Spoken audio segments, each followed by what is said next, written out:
They lead. Here come the Orioles in the bottom of the first. Here's a look at the Southwest Airlines starting lineups for the Birds. McLeod, Machado, Marquez with Jones in the cleanup spot. Davis at first base, then Wieters, J.J. Hardy at shortstop.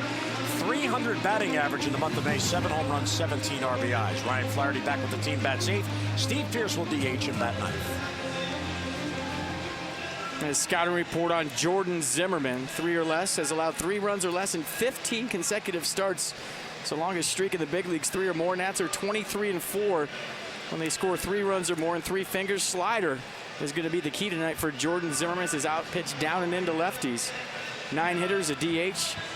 A little different story tonight for Jordan Zimmerman, but when you talk about the National League of late, 7, 8, and even the pitchers can hit. So big adjustment, but not as big as you would think for Jordan Zimmerman here tonight.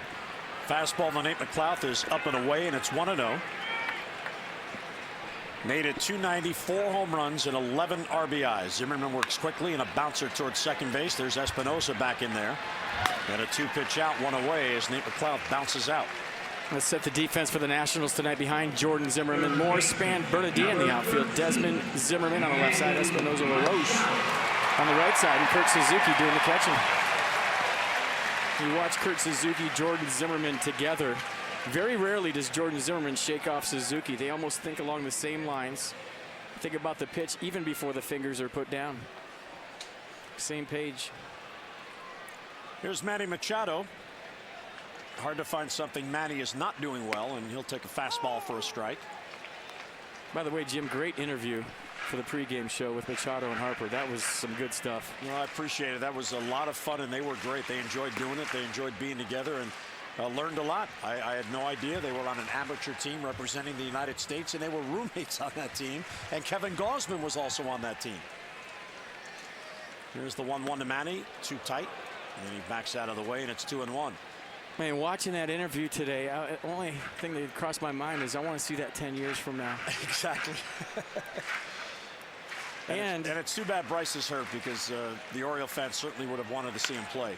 There's a bouncer to short, easy play for Desmond. And 2 quick outs. And the other thing, when I was 20, I was screaming in the bleachers, rooting for my team. That's right. 20 years old and both already stars, and Manny in his first full year getting it done. See the big crowd here at Camden Yards tonight for the first of 2 against the Nats. Zimmerman gets a lead and gets 2 quick outs, and here is Nick Markakis. Nick had his 12-game hitting streak halted last night. He went 0 for 4. So he's batting an even 300 on the year with 5 home runs. And he'll take ball 1. Markakis, though, batting at a .351 clip over the last 13 games. As Zimmerman looks for his 9th win. Breaking ball for a strike on the inside corner. Well, Zimmerman kind of starting off like Tillman, mixing up all of his pitches and throwing them all for strikes. 6'2" right-hander. Fastball's low. Nick lets it go by. Whereas Zimmerman came out of that baseball factory, the University of Wisconsin at Stevens Point. He's out of Auburndale, Wisconsin. Kind of like Mike Bordick coming out of the University of Maine. Fastball outside, ball 3. Hey, the Black Bears were tough back in the day. That's right, they were back in the early 80s. Yeah. Thanks for remembering that, FP. Absolutely. Factory going to the College World Series consistently. The only reason the University of Miami had any success against them is because it was our 30th game and Maine's first. Because of the weather up there.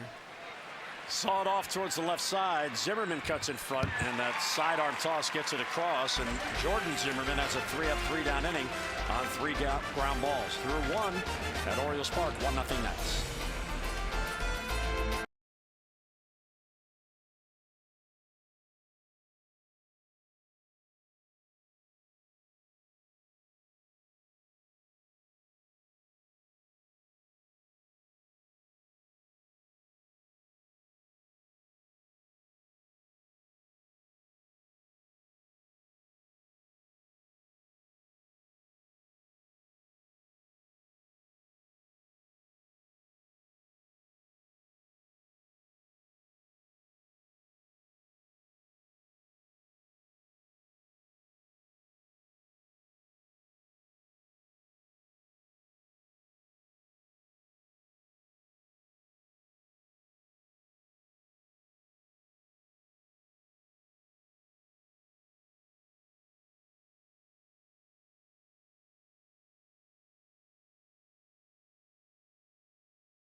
play for the Luna Double and get your second room of flooring free. 877-241-LUNA. Sun is still shining down on Oriole Park over the warehouse. 1-0 Nationals on the Ryan Zimmerman home run. Here come the Nats in the second. Desmond Moore and Tracy against Chris Tillman. Yesterday, the Orioles allowed a season-tying 4 home runs. And the Nationals, that's somewhat uncharacteristic of their year. 47 home runs now total. That is 9th in the 15-team National League.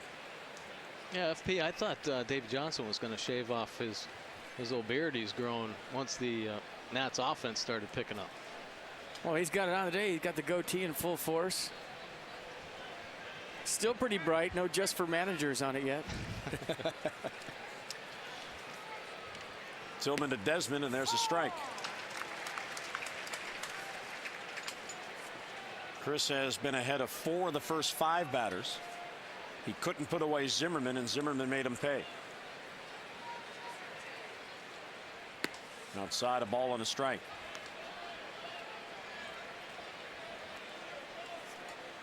Chris in search of his 5th win on the year and his first win in interleague competition. 1-1 bounces ball 2. He hasn't had a lot of experience in interleague against teams like the Nationals and Ian Desmond. 0-1 in only 3 career starts, and he's making only a 2nd start against the Nats. In the other, he took a no decision. 2-1 is popped up foul first base side. That'll be back in the crowd. Tell you what, it's a dangerous pitch, fastball up in the zone, but if you can get it above, just above the strike zone, it can become a very effective pitch for a pitcher. And you see Chris Tillman got away with that one right there. Just a notch above out of the strike zone. Any lower, very dangerous pitch. Bounce towards the left side, deep short, long throw for Hardy. Across it goes, and safe at first base is Desmond, who legs it out on an infield hit. So a nice effort by Hardy, but Desmond with an infield hit leading off here in the second. The Orioles are proud to have joined Major League Baseball in honoring our armed forces on Memorial Day by wearing those special jerseys featuring the camo pattern. Show your support by visiting Orioles.com auction right now. You can place a bid on one of these unique jerseys. The jersey has been autographed, authenticated, and is available now for auction, with all the proceeds going to the Yellow Ribbon Fund to benefit patients at the Walter Reed National Military Medical Center. To place your bids and learn more, just get online Orioles.com/auction. Here's that effort by J.J. Hardy on Desmond. Pretty good play by J.J. Hardy, but I wish everybody at home could have seen the reaction that Mike Bordick had when he went in the hole right here. The old shortstop had a little jump in his step when Hardy got to that baseball. A little flashback right there, and a great play by the shortstop, but Ian Desmond just a hair too fast. Yeah, sure was a great play, and JJ showing his strong arm, obviously on the run. Very tough play for a shortstop. You get all that momentum going down the left field line. Typically, you'll see J.J. Hardy plant his feet and make a strong throw, but with the speed, obviously, of Desmond, had to get rid of that one quickly. 0-1 on Tyler Moore in left field again tonight. Grounded towards third, could be 2. Machado to Flaherty, back to first. There's a double play. 5-4-3 eliminates the base runner, and 2 men down on the 54th double play turn by the Orioles.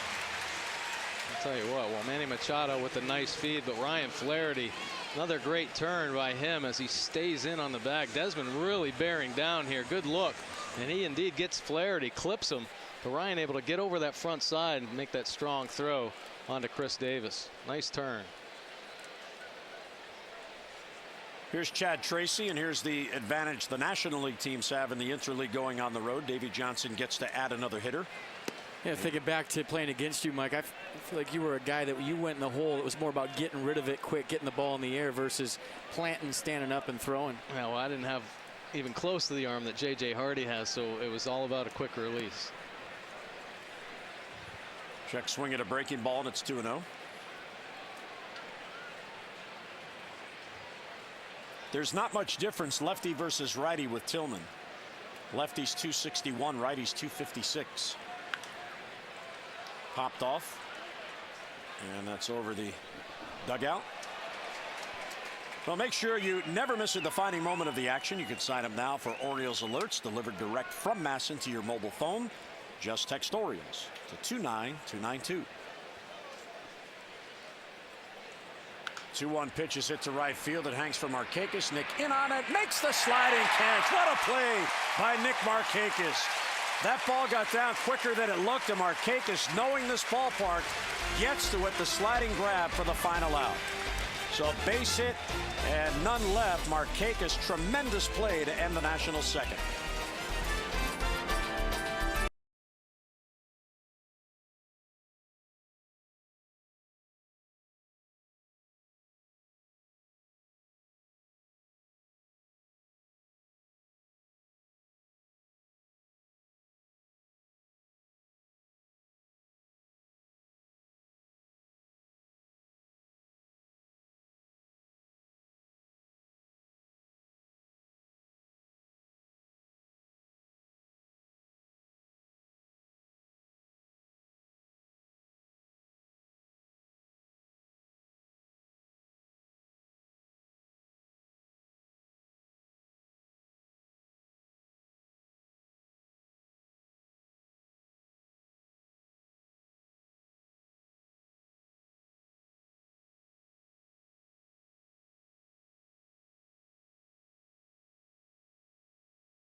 Of Baltimore. Jennifer has already won $500 just by being selected, and will win $100 more for every Orioles hit during the game tonight, plus an extra $500 for any Orioles home run in the 5th inning.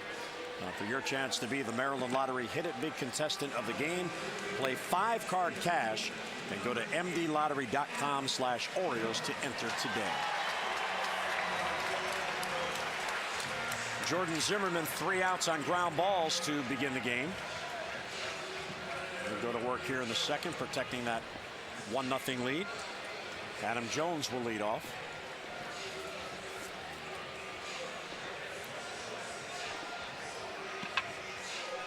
Adam at .318, the 10 home runs and 35 RBIs. Adam had some good swings last night. He just missed 3 home runs. Pretty aggressive cut right there. And Jordan Zimmerman will do that from time to time to get hitters off the first pitch fastball, drop in a first pitch slider, drop in a first pitch curveball just to steal strike one. And that slider right there at 85 was sitting out over the plate. Jones just missed it. And the 0-1 foul back on the screen, so 2 quick strikes. Let's get a look at Jeep inside the numbers. All right, lots of numbers right there, but if you look at this year versus last year, the walks are down. The strikeouts are down as well. He's been pitching to contact, but look at the average against, 206 versus 251 the last couple of years. And the 0-2 is fouled back. Real good cut there. And what you'll see a lot with Jordan Zimmerman is that late life on the fastball. So 93, 94, occasional 95, 96, plays a little bit faster because the ball's a little giddy up the last 5 feet. You'll see hitters and hitters counts late. Swept towards third. Good swing there to foul it off and stay alive, spoiling a real good pitcher's pitch. Boy, that's a hard slider right there, 87 miles an hour. Well, Adam Jones has been so consistent. Career versus the Nats at .372 with 7 home runs and 22 RBIs. He has very much enjoyed this rivalry. He's hit at a .355 clip over his last 7 games. 0-2 is fouled back. So Adam can't put it in play, but 5 pitches later, he's still up there. Well, I think you can already see what the separator is from Ryan Zimmerman from a lot of pitchers in the major leagues. He is pounding that fastball in on these Orioles hitters. He isn't scared to challenge him in there, and he's getting it off the plate in. Good pitches for strikes as well. Not afraid to go inside, not afraid of the fastball, even if it's hitting the stands. Go right back to it. A lot of pitchers run from it when it's hit hard. And a bouncer slowly hit to third. Zimmerman, tough play, picks it up, throws, and he got him. What a play by Ryan Zimmerman. He's been throwing sidearm, and it helped him there because he had to do that to get it in time to get Jones one away. Well, it's more about the bare hand on the in-between hop than the throw itself. Watch the in-between hop, and he has to stay soft with his bare hand. I mean, you get that hop right here in between. You see the mark on the baseball, maybe a little pine tar right there from where he hit it. But to be able to get that ball and get a grip on it on an in-between hop with your bare hand is the most impressive part of that play. Throw right out of the money. A couple of stars by that one. That was nice. So Zimmerman, a 6-pitch at bat to Adam Jones. He fouled off 5, then put it in play, and here's Chris Davis. There's a broken bat bloop to shallow center field, and that'll fall in for a base hit. Espinosa out with a good effort. Davis with a big turn, and Span throws behind him, and getting back in is Davis. So the Orioles get their first base runner on a broken bat. Span aggressively challenging Davis and made it a close play at first. Probably not the smartest play. A broken bat single out over Espinosa's head, and Span aggressively coming into barehanded. Sees Chris Davis make that wide turn, but this is kind of ill-advised. But I'll tell you what, you can't see on that replay, but Suzuki, great job backing up that throw. He was hustling down there just in case that ball got away. I'll tell you what, I know a lot of things about Chris Davis. He can hit 344 coming tonight, 17 home runs. But what I've seen early in this series is he's fearless on the bases. Towards the hole, off the glove of Espinosa into right field. Davis read it all the way, and he'll make it to third. Outstanding base running for Chris Davis there. Orioles have the corners covered with 1 down. Well, right on cue, FP. Talk about Chris Davis's aggressive base running. Nice call here. I mean, this ball just off the glove of Espinosa. A little too quick to try to turn the double play right here. Just see a good look at Chris Davis. As soon as that ball scoots by, Chris Davis puts it into high gear and easily makes it into third base standing up.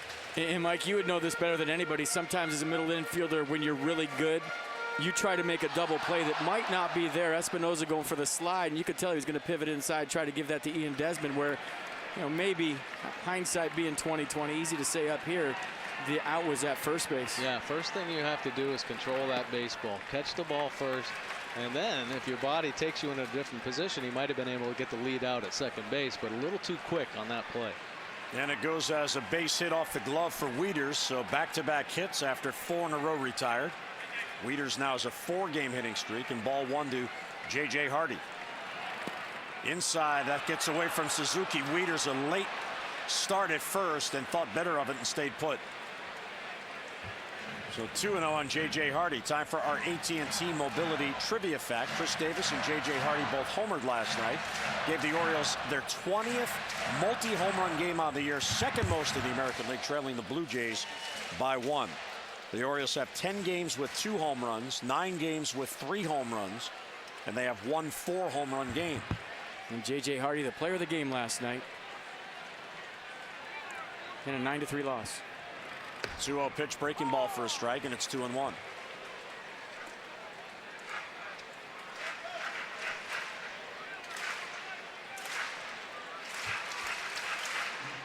Davis at third, a 1-out single. He went to third on the base hit by Wieters, and 2-1 on Hardy. There's a pop-up left side of the infield. He sawed off his bat. Zimmerman calls. Big out for Jordan Zimmerman, and 2 men down. Hardy got ahead of him, and he lost the bat with the weak pop-up.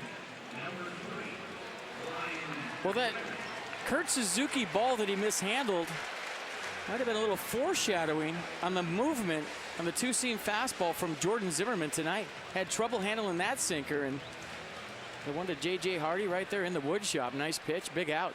Yeah, that ball just took off up and in on J.J. So we'll see if adrenaline has anything to do with a player coming back from AAA. Ryan Flaherty is back. Looks at a breaking ball for a strike.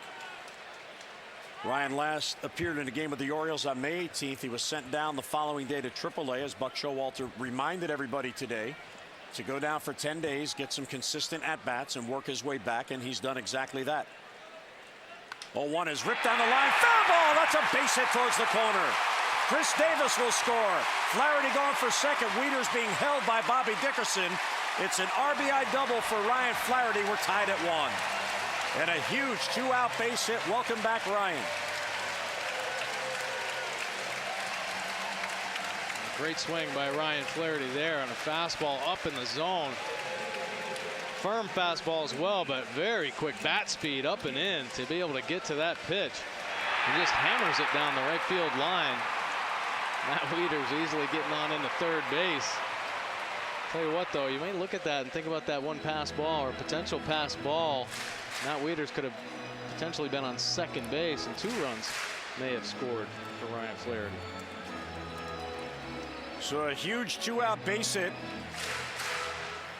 And the Orioles have 2 in scoring position with 2 out. And here's Steve Pearce getting a start at DH tonight against Jordan Zimmerman. Even though righty versus righty. In the dirt, and another nice stop by Kurt Suzuki.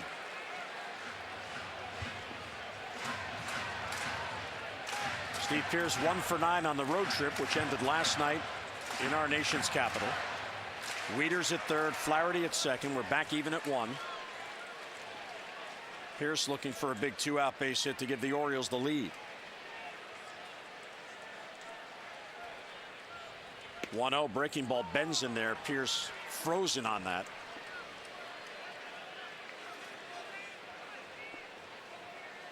One of the things about Jordan Zimmerman that is absolutely amazing is in his 11th start, he's allowed only 3 home runs. And only 1 of those over his last 6 starts.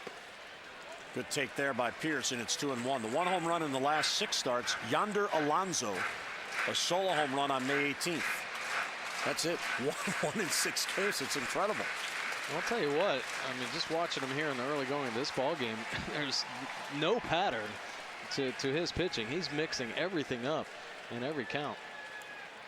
2-1 to Pearce. Outside, another good take, ball 3. I think that's been the graduation process for Jordan Zimmerman this year versus last year, as he changes up the looks. And at times through the lineup to where he's not going to get in patterns, and he'll go through the lineup second and third time because he mixes it up. And Mike, you know, you can sit here and think along with pitchers. It's easy up here in the booth. But whenever he and Suzuki are working together, you never know what's coming. Yeah. And outside, ball 4. Pearce works a walk to load him up in the second. Zimmerman, that's another news flash. That's only his 10th walk of the year. In about 75 innings, he has averaged 1.09 walks per 9 innings. Just a little quick right now. Front side flying open a little bit. Had a couple yanked fastballs to the glove side.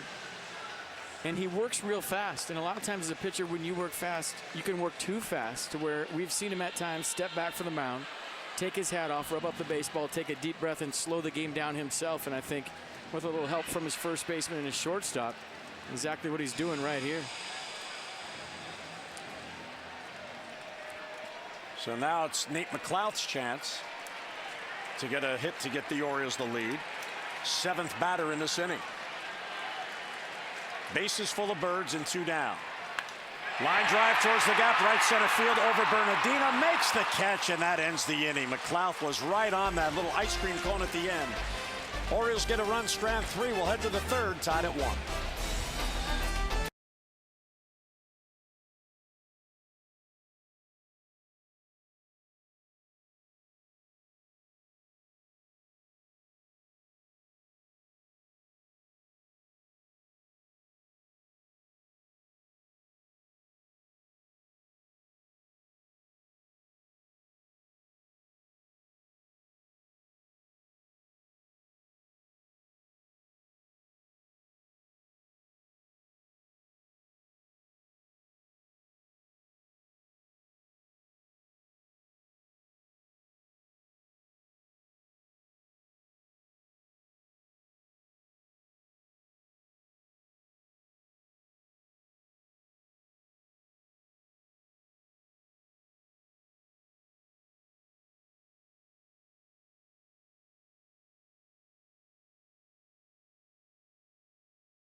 Welcome to Camden Yards, Julie Alexandria. Julie. Hey guys, how are you? So as you'll notice, Danny Espinosa makes his return to the lineup here for the Nats after sitting out for a few days to let the bone chips in his wrist heal up a little bit. Davey Johnson was quite concerned and wanted to give him a couple of days off. Now he's batting in the 8th hole. So he said he's doing all right. He said the inflammation has gone down. He said he's feeling all right. I actually watched him take some BP with head trainer Lee Kuntz, and he smacked a hot one all the way into about the 15th row into center field, and he said, it feels pretty good. Lee Kuntz said, well, that was exactly what I was looking for. That pretty much answers my question. So good to have him back in the lineup, guys. All right, Julian, good to have you here in Baltimore with us. AFCIA, the Association for Global Security Professionals. So Espinosa will bat second. Here's Kurt Suzuki, the 8th place hitter, the catcher. He'll take outside 1-0.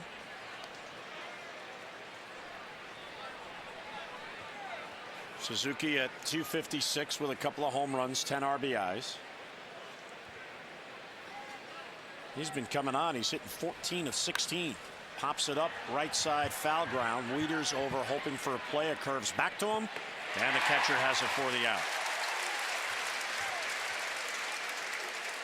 So the foul pop-up had to catch it. And one away here in the 3rd inning. I think the key for this inning for the Nationals, and not necessarily answering the Orioles' run in their half, it's allowing Jordan Zimmerman to get a glass of water, relax after having to get through a tough inning himself. So however long you can prolong this inning, to me, is key to this ball game on a hot night. A guy who's not used to pitching to 9 hitters. If you can just have some long at-bats, even if you go 1, 2, 3 to give your pitcher a rest, might be a key to this ball game here early. So here's Espinosa, and he'll take a strike.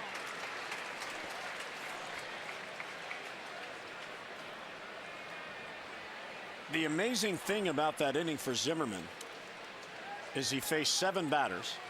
As Tillman deals, there's a strike, and it's 0-2. And yet, facing 7 batters, he threw only 20 pitches, and 6 of those were to Adam Jones, who led off. And gave up 1 run. It took 14 pitches, and he had to face 6 more batters. Yeah, you face 7 hitters and give up 1 run. That's a good inning in my book. Well, it sure is, and it just shows that he's really aggressive in the strike zone with all of his offerings. 1-2 on Espinosa. Over but low. This umpiring crew, by the way, was in Washington with these 2 teams, so they followed the teams here to Baltimore. The 2-2 is slapped foul as he protects the outside corner. Here's our Jeep inside the numbers. Yeah, Chris Tillman pitch usage this year has all 4 of them: changeup, curveball, fastball, and slider. And I talked earlier about his curveball really being the pitch that's going to help set up his fastball, and the other off-speed pitches a little bit inconsistent here in the early going with that pitch. And probably he's going to go back to it. Hopefully he doesn't put it in his back pocket, because if he's going to have success throughout this ball game, he's going to have to throw that for strikes more consistently. Good heater upstairs. Espinosa down on strikes, 2 away. And nice live fastball by Chris Tillman. We talked about top of the zone. This one just above the top of the zone. Espinosa unable to catch up with that one. Almost like thinking about off speed right there, and the fastball gets by you. And I think the point you're making, Mike, about off speed for strikes, from a hitter standpoint, if you pick up that rotation early, which is what you try to do as a hitter, and you know that he's throwing it for a strike, you have to commit to it. But if you know the guy's not throwing his off speed for a strike, there's no real commitment as a hitter. As soon as you pick up that rotation, you say to yourself, well, he hasn't established that curveball or slider yet. There's the rotation. I'm spitting on it. I'm all about dead red. Exactly. And when you establish that, and now I see that rotation, I have to respect it and commit a little bit earlier. Ron Kulpa called that a strike. He said Span swung, and Davey Johnson yelled at him from the bench to get some help at third, and Kulpa looked at him and said, don't need it. 1-1 is hit to second base, and it'll be a 3-up, 3-down inning for Chris Tillman on the ground out. Bob Carpenter joins the fun when we come back. Bottom of the 3rd coming up in a 1-1 game.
Park at Camden Yards, and joining a couple of my favorite guys, and one of them who just almost knocked me out of my chair. And that's not him, it's you. Interesting ball game so far. That error that was called a hit cost Jordan Zimmerman about 10 more pitches in that inning. Yeah, it was a tough inning for him. He had to work through it. 7 hitters, gave up just 1. And Bob, you did not get the memo on the yellow tie today with the light blue shirt. Sorry about that, buddy. Well, you know, it's a play-by-play thing. We have different tailors than you high-priced expert analysts. Manny Machado leads off for the Orioles. Hits it hard. Espinosa with a backhand pick, and Jordan Zimmerman, what else is new, getting it out on the ground. And I'm telling you, Manny Machado is really impressive. He makes some of the hardest outs we have seen in these 3 games. Yeah, that was a bullet up the middle. Pretty nice play there by Espinosa to be able to get in front of that hard shot. So I tried to scoot your chair up a little bit because you were so far down, and I hit the button and you went even further down. I didn't know that Jim Hunter was 6'6". He sits in the lowest chair in Major League Baseball. And I almost lost it. I mean, that's the closest I've been to losing it on the air since I started. Nick Markakis steps in. Bouncer to Zimmerman first time.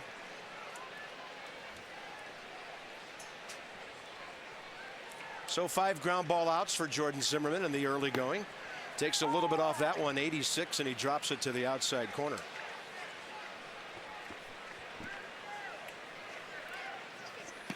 Road ERA this year, even though he has not pitched in an American League ballpark, there's a breaking ball that gets in on the hands of Markakis. Espinosa had to wait for LaRoche to get to the bag, but his road ERA, 1.91. And he's always one of the league leaders in that department. And for you Nats fans, that flex pack still available. It's on sale. You pick 4 games, get a 5th game free. Go to nationals.com/flex. Check it out online. That'll bring in Adam Jones. Robbed of a hit on a good play by Ryan Zimmerman first time up. And Adam 3 for 13 career against Jordan Zimmerman. He's the Oriole who has the most ABs against this right-hander from Wisconsin. And that fastball misses low and away. Well, Zimmerman really not showing any ill effects of that longer inning in the second. And of course, the quick inning by the Nats offense going 1-2-3. Well, Mike, you know how important it is to just be unflappable in this game. Even before he became a big winner, we've always seen that in him. Things just brush right off his back, and he doesn't care how a guy got on base. He's ready to attack the next hitter. 1-1, target in. That means fastball, and it just misses.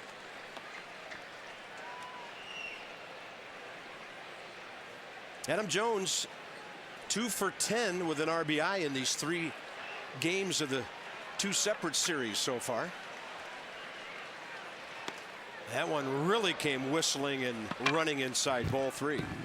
Still trying to nail down that fastball command tonight, especially the glove side, the outer half to righties, the inner half to lefties. Right there, tried to go in on Adam Jones, but a little quick. On a pitch up, hammered. That looked like a slider, and it's 3-2. And by the way, coming into this game and these games all over baseball tonight, National League had a pretty good night last night. They actually lead in interleague play 47-44. American League East continues to be dominant, 18-11. The National League East 20-19. So 2 of the better divisions fighting each other here. 3-2 pitch. There's that slider, had him reaching. Espinosa gobbles up all 3 in that inning. And Jordan Zimmerman threw 3, 7 ground ball outs. 2-3-4 straight ahead for Washington.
Defense tonight. Nick Markakis in from right to rob Chad Tracy, Ryan Zimmerman, and there's that big in-between hop that FP talked about. Tough to catch in your bare hand, finish it off with a perfect throw. So Zimmerman and Markakis, you know what they're doing here, guys. They're saying, what are we, chop liver? Because those are the two we always used to interview when these two teams got together, but now it's Harper and Machado. Yeah, a couple young superstars now have burst onto the scene, but Nick Markakis and Zimmerman, two great veteran players now in the big leagues, certainly established themselves as superstars in this game as well. I don't know a whole lot about Markakis, but I know that Ryan Zimmerman does not mind anybody stealing a spotlight from him at all. Yeah, he was always a little uncomfortable with that face of the franchise tag. He just wants to go out and play. Bernardina, and then that face, and then LaRoche here in the top of the fourth. 45 pitches, 29 strikes for Chris Tillman, and Bernardina gets into one. If it's fair, it's way out of here. And it is a home run out on Utah Street. And Roger Bernardina has homered in 2 consecutive games. Washington back on top. Well, we showed the number on the Shark the last couple of games and taking advantage of opportunity, starting to get some timing at the plate. You remember he had that injury in the World Baseball Classic, never really caught up, and now here at the end of May is catching up. You see where the location mistake was. It was supposed to be down and away. The ball ran on the inner half. I'll tell you what, folks, this is a bomb. Wow. And here's the number of the night for you. Look where this lands. Because the Nats play the Orioles in past years 6 times a year, now 4 times. Roger Bernardina has more home runs against Baltimore than any other team in his big league career. That was number 6 against the Orioles. Wow. Something about that orange and black gets him going. So here's Ryan Zimmerman, who laced that ball into the deep bullpen in left center his first time, and the count goes to 2-0. Now the Nationals are flirting with 50 home runs. That was number 49 on Bernardina's second.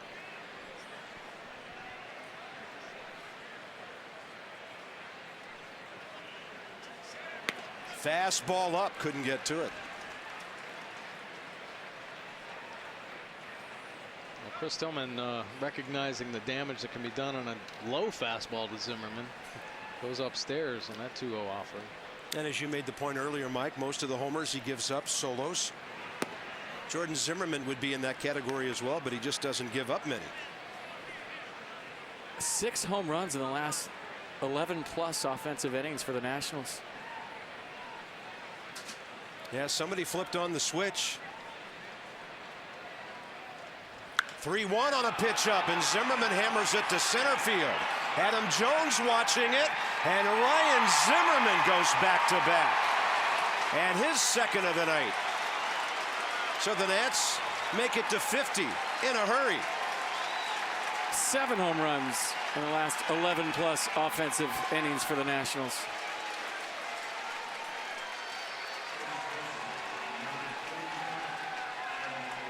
Ryan Zimmerman's 5th of the year. Nissan on the pitch track. Watch the fastball, the location mistake. Wieters wanted it down and away. It was up and in. And hot hitters in the middle of any big league lineup rarely miss that pitch.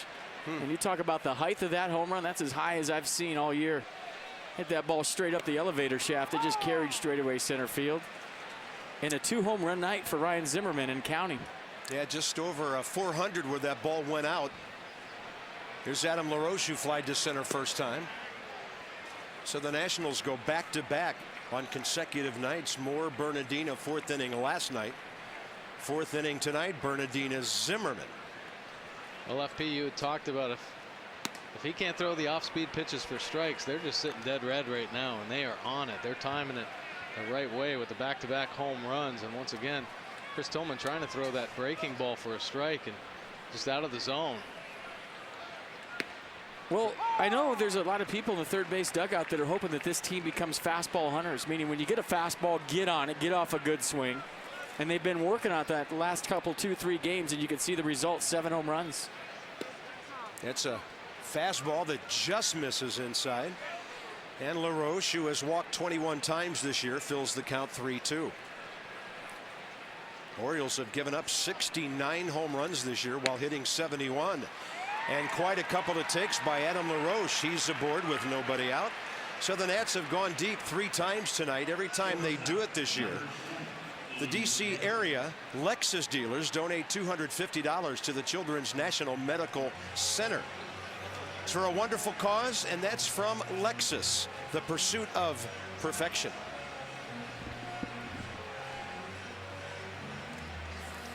Pitching coach Rick Adair out to give Chris Tillman a little bit of breather. Maybe he sees something mechanically here, or maybe he's telling him he's got to be more effective with his off-speed pitches. Try to establish the breaking ball just to get me over strike, not a swing and miss pitch. It's just to show that he can throw it consistently for strikes. Get him off that fastball.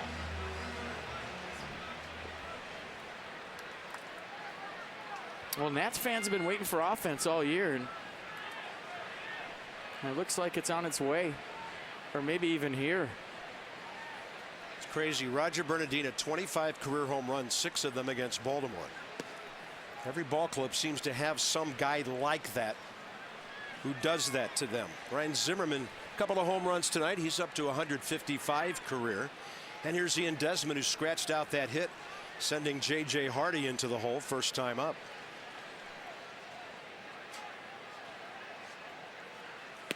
Now they're saying that Bernardina's home run was the 68th to land on Utah Street. Adam Dunn, the only other National to have done it ever. And that was a big fly. Yeah, there are flag poles and plaza to clear out there before it gets over the wrought iron fence. 2-0 pitch. Desmond takes a fastball in there.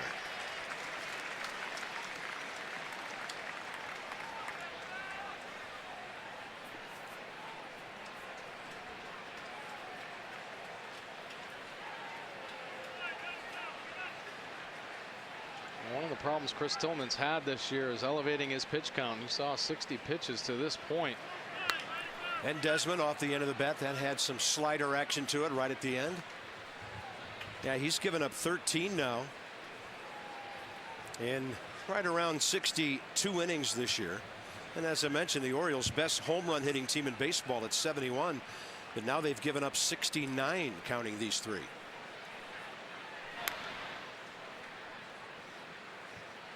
And if you're a team that 1 through 9, 1 through 8 hunts fastballs, you know, how do you hit good off speed? You get the fastball when it's delivered, and you're either out or you're standing on second base or you have a home run. And then the rest of the league gets word that these guys are on the fastball. Guys go to their secondary pitches. And if those aren't established for strikes, as is tonight with Chris Tillman, then you're in business. And I think that's what everybody in the third base dugout is hoping for, that this team becomes a dead red fastball hitting ball club, but they don't miss it when it's there. 2-2 to Desmond. Nobody out here in the 4th. Fastball, couldn't reach it. Strikeout number 3. That'll bring in Tyler Moore. Well, take a look at the Nissan pitch track. This fastball up and away. Had a little bit of a cut to it as well at 93 miles an hour. Just getting on the side of that fastball a little bit. Pretty good location there from Chris Tillman to pick up a big out. That was a great shot of that subtle movement at the very end, moving away from the barrel of Ian Desmond. Here's Tyler Moore, who's on a 5-game hitting streak with a homer that he hit last night and 4 RBIs. Bounced into the 5-4-3 double play first time. And of course, Tillman could use something like that again to save his pitch count here in the 4th inning. 64 pitches, and he has registered 10 outs. Good fastball. Outside edge, 0-2. Well, that is a nice fastball down at the knees. I'll tell you what, Chris Tillman at 6'5" really creates a great angle. He gets on top, and when he can locate down in the zone, everything becomes really effective. I'll tell you what, and we keep going back to the off-speed pitches. Off-speed pitches make that high fastball more effective. Right now, not being able to command that high fastball is a dangerous pitch.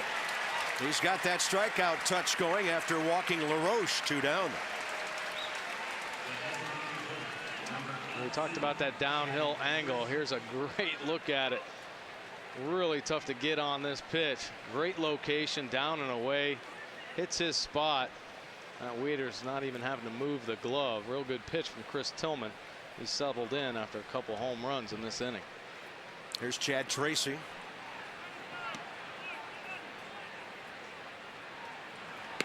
Robbed of that base hit by the great Markakis play to end the second inning. You can't play too shallow in this ballpark, but you can cheat a little bit in right field since it's only 318 down the line. But Chad Tracy, a guy with power. And he'll drive this ball to left center. It's going to come slicing back to Nate McLeod. Tough start to the inning for Tillman as Roger Bernardina goes Utah. And then right behind him, Ryan Zimmerman would go batter's eye straight away. 3-1 Washington.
Brought to you by PNC Bank for the Achiever in you, and by the new Miller Lite bottle.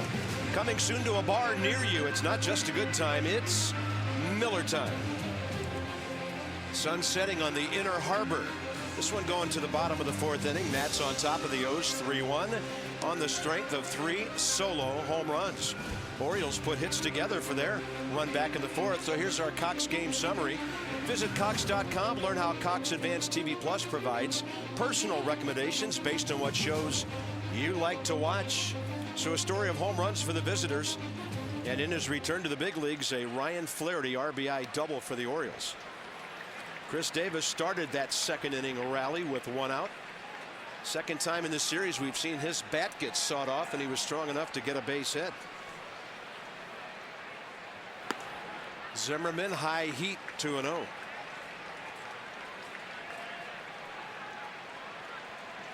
I will say this, you see some consistencies here from Zimmerman, really being aggressive, pounding all the Orioles hitters in just to open up that outside corner, both lefties and righties. That's a guy that's used to working ahead tonight. He's had trouble commanding that fastball.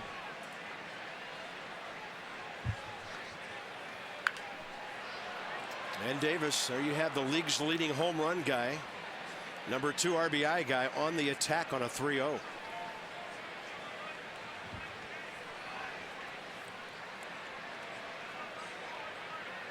It's a robust 8-game hitting streak right there. Wow. Yeah. And there's a breaking ball that he fouls off.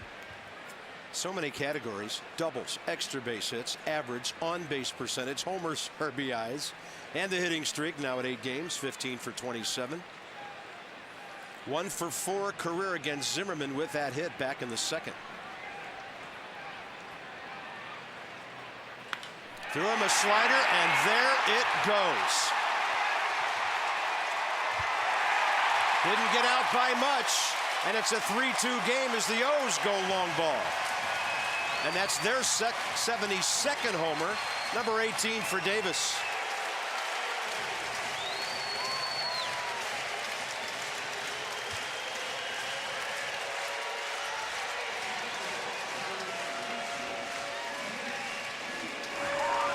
Take a look at the Mercedes pitch track. This slider just didn't get in enough on Chris Davis. That ball kind of off the label a little bit. Didn't go quite as far as a typical Chris Davis home run, but just enough. It's Chris Davis leading the league in home runs now with 18.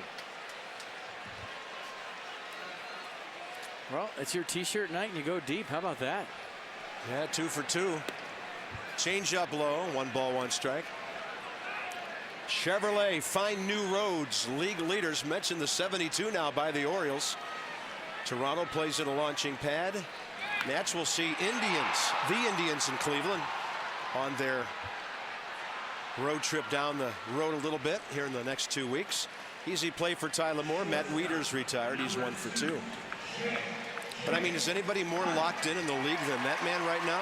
Maybe the only guy that keeps Miguel Cabrera from winning another Triple Crown. Now, you may be right there. I'll tell you what makes Chris Davis so dangerous. Now, he pulls that ball in the right center gap, but he has power to all fields.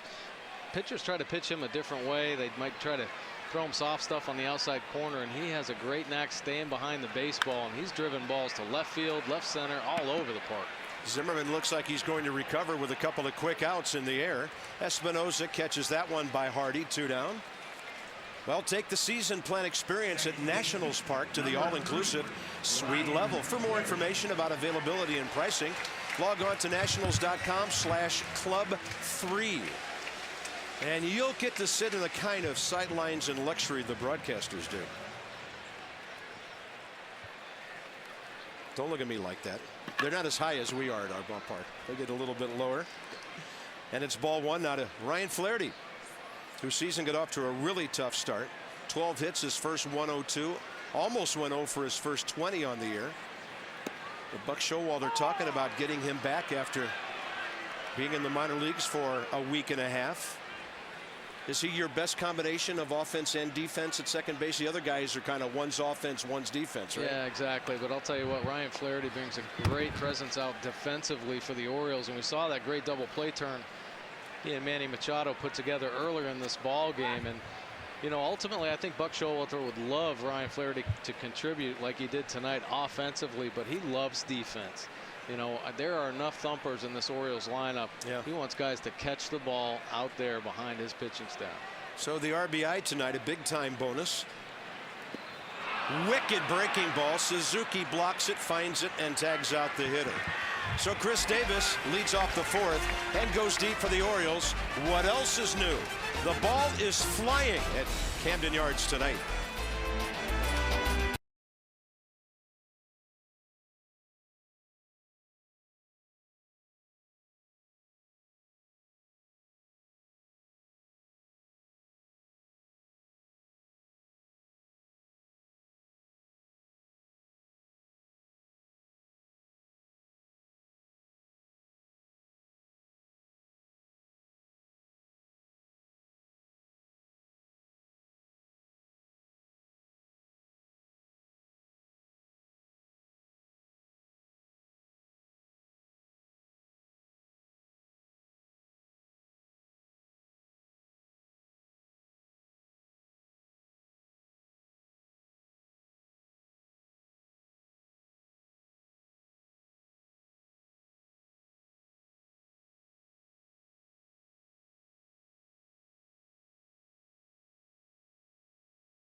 Well, the baseball community lost a legend over the weekend with the passing of Dr. Louis Yoakum. Dr. Yoakum was best known for performing Tommy John surgery on countless major league pitchers. Even our pitcher tonight, Jordan Zimmerman, was quoted as saying, "He obviously saved my career. I wouldn't be here without him." Well, he may never have donned a uniform or taken the field or even won a World Series, but he was certainly a hero to so many players and fans and field personnel as well. Even No's manager, Buck Showalter, had said, "I'm proud of the work he's done making people's lives better for a long time. It's a sad day." Dr. Jochim passed away at the age of 65 after losing a battle to liver cancer. Great loss. Yeah, and Jordan Zimmerman had texted him 3 days before that when he found out the doctor was in the hospital to wish him well. So Steven Strasburg, Jordan Zimmerman, Lucas Giolito, who's in the Nats minor league organization, and Danny Espinosa had some shoulder work done by Dr. Jochim. So the top of the 5th underway, Suzuki, Espinosa, and Span. Quite a recovery Chris Tillman made after those 2 home run balls in the 4th inning. Well, it sure was. And here in the start of the 5th, he's still trying to establish that off-speed pitch, the breaking ball. And then he misses with the fastball and goes 2-1. Can I change my keys to the game to whoever keeps the ball in the ballpark wins? You got to wait till the middle of the 5th inning when we're halfway through, because somebody might get 4 singles in a row between now and then. That's a high fastball fouled out of play to the right side by Suzuki, who's 0 for 3 career against Tillman, and comes into this game having hit safely in 14 of his last 16 games. Hitting 8th again tonight, but he's got a regulation hitter behind him.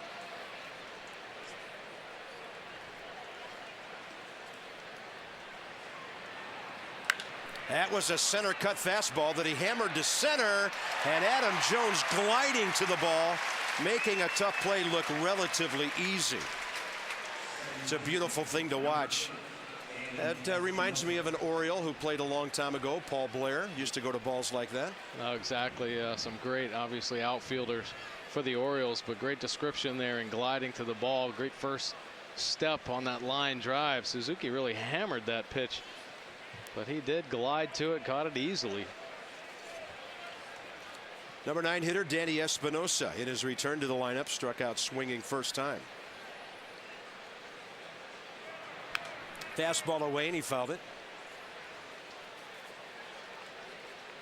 After Earth sounds a little scary. In theaters May 31st. So that'll usher in the weekend.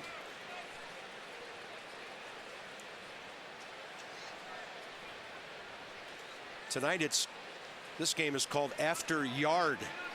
We've seen 4 of them, and that's outside to Espinosa.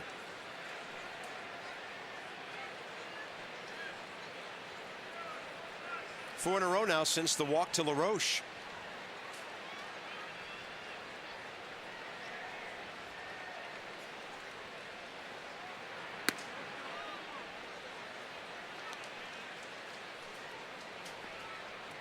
Well, Danny Espinosa evidently had a chip develop in that wrist after Paul Mahalam hit him in Atlanta a month ago. First MRI didn't show anything, and then gradually as he went along, something chipped off in there. Danny didn't say much about it because he was told nothing was broken. Kept on playing, and now they've had to sit him out a while, FP, and he's right back in there trying to take some healthy cuts. Got to be tough. And he's choking up on the bat a lot more than he used to tonight, too. Yeah. You see him off the knob right there, and that might have something to do with that wrist. Goes up the middle to his left. J.J. Hardy turns and fires. High throw, and Espinosa will get second base as Hardy commits a throwing error. His 5th error of the year, and the Nats get a runner to scoring position. Well, this is funny. Mike Bordick and I talked about this before the game today. I said, when you go up the middle into center field, were you a spin move guy inside, or did you throw back across your body?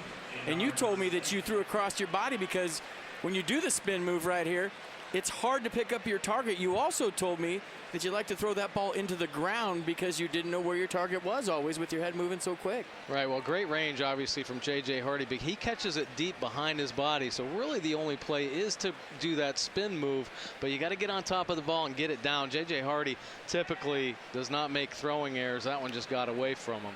That's only the Orioles' 19th error of the year. Lowest total in the American League, and tied for the lowest total in baseball. And give Danny Espinosa credit for, with 2 strikes, up on the bat, choked up a lot like we've noted with Nick Markakis from the Orioles, and putting the ball in play. Just playing a little pepper right there, getting the ball on the ground. getting himself a base hit. And the Nats have 2 shots to get that run back on which Chris Davis homered. Denard Span has driven in 14 this year. Came into this game 3 for 7 against Tillman, who's retired him on a fly ball to center, ground ball to second. And Danny Espinosa with that wrist guard on at second base. Pulled it out of his back pocket, strapped it on. That's to keep some stability in there when he slides so he doesn't jam it in the dirt. Or he can go bowling whenever he's ready. He's got some work gloves sticking out of that back pocket too. Those things look huge. That's way inside, 2-1. Tillman now over 80 pitches here with 1 out in the 5th inning.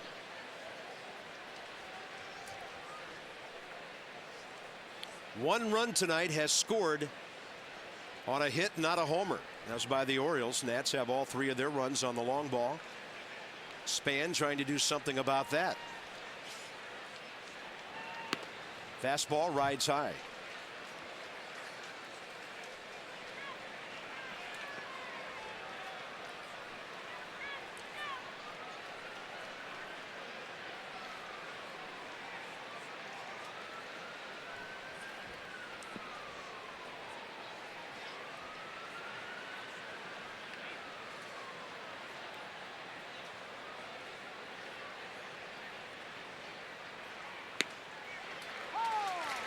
And this is a hitter who doesn't mind hitting it all with 2 strikes, taking all the way.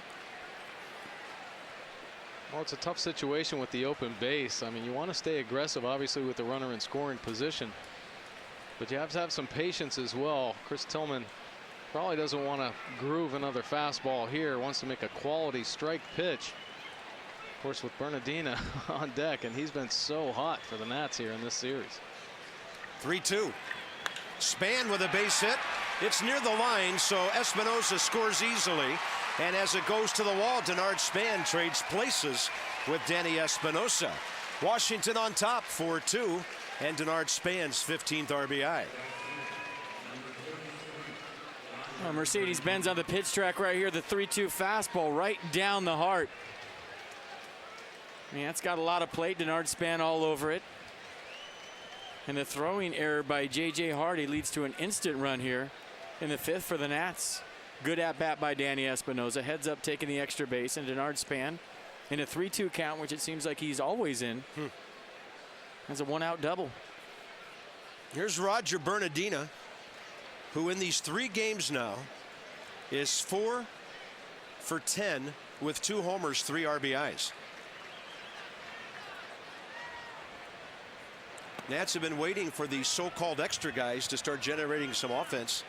Bernardina, Tyler Moore getting regular at bats these days with Jason Worth and Bryce Harper hurt.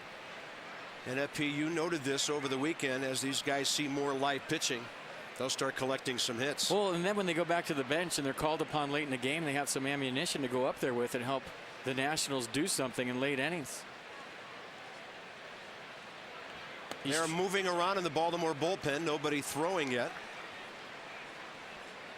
Carp, those at-bats are so valuable for a bench guy when you're getting some starts, getting your timing. Then you go back to the bench and you're asked to pinch hit late and you got something to go up there with. Whereas if you're playing once a week, once every 10 days, it's hard. Dangerous count, 2-0 to a fastball hitter. And Bernardino watched it all the way in, right down the middle.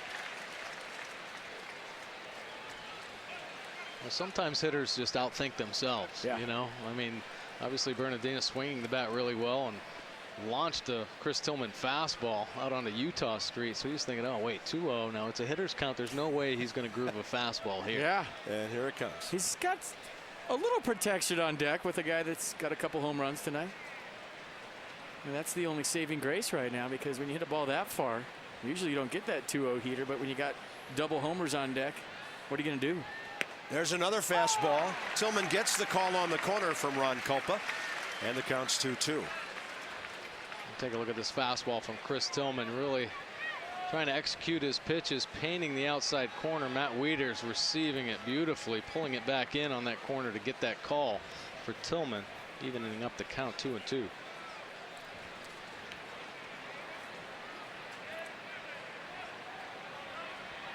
There's a breaking ball. Bernardina Probably strikes out on that pitch a couple of weeks ago, but not tonight. Mid-Atlantic Sports Report back tomorrow, 5-6:30, with Craig Heist, Dave Johnson, Mel Antonin. Break down the final game of the Battle of the Beltways tomorrow night. It'll be Dan Herron, Freddie Garcia. Mid-Atlantic Sports Report tomorrow, 5 to 6:30, only on Masson. And I saw Mel and Tom and Phil Wood back in the dining room a few moments ago. Oh, the stories and the history and the stats. Bernardina fouls one, hurts himself, and the count stays at 2-2. Man, I got a pretty good idea where this got the shark. And it's not good. A good breaking ball from Chris Tillman here. And that one doesn't feel too good. This is when the umpire will slowly brush off home plate. Lee Kuntz, the Nats trainer, will come out. Rick Eckstein, coaching first, will come in and just hang out with Roger for a while.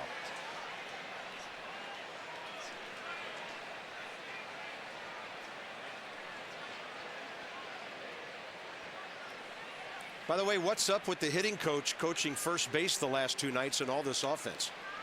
Yeah, Tony Tarasco might be Wally Pipp, having the birth of his child, missing a few games. And of course, Dave and his wife just had, or Rick and his wife just had a baby, what, 2 weeks ago. Brother of Rick Eckstein is David Eckstein. Been there, done that. Take all the time you need. And obviously some guys in the Nats dugout think it's funny. Yeah, sure they do. Well, it's not too funny if it hasn't happened to you. Exactly.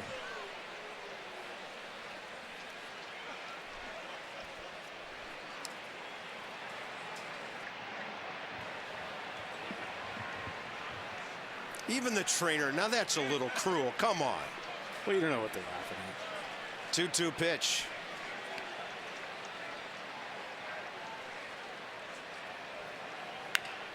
And this one right by the runner. A Span tried to screen Hardy there a little bit. Roger got down the line pretty well. And with 2 outs, Denard Span goes to third base. Zimmerman coming up. Well, this is for Nats fans. When they win and score 7 or more, which happened last night, 50% off your regular menu price order online the next day at Papa John's. Nats 50, the code online at papajohns.com. Valid at participating D.C., Maryland, and Northern Virginia. Papa John's. Ryan Zimmerman. And I'm thinking back to 2006, his first full year in the major leagues. I'm not sure Ryan's ever had a 3 home run game. He'd love a base hit right here. That's a good looking breaking ball for a strike. Steve Johnson out in the Orioles bullpen right now. As Chris Tillman's pitch count up to 92 here in the 5th. Target away by Wieters. Zimmerman takes it on the outer half, and it's 0-2. So left center, dead center. And catching that one out in front, low liner left center. And then this one is as high as they come, straight up the elevator shaft. A lot of carry to it on a warm night here at Camden Yards. 2 for 2, 2 home runs. Yeah, easily over 800 foot of home runs here tonight. And the 0-2 now. Chris Tillman will show him the fastball up and away. Roger Bernardina, or rather Denard Span, after Bernardina hit that ground ball, got him to third. O's fans want a third out here. And Zimmerman reaches out, gets some extension to spoil that.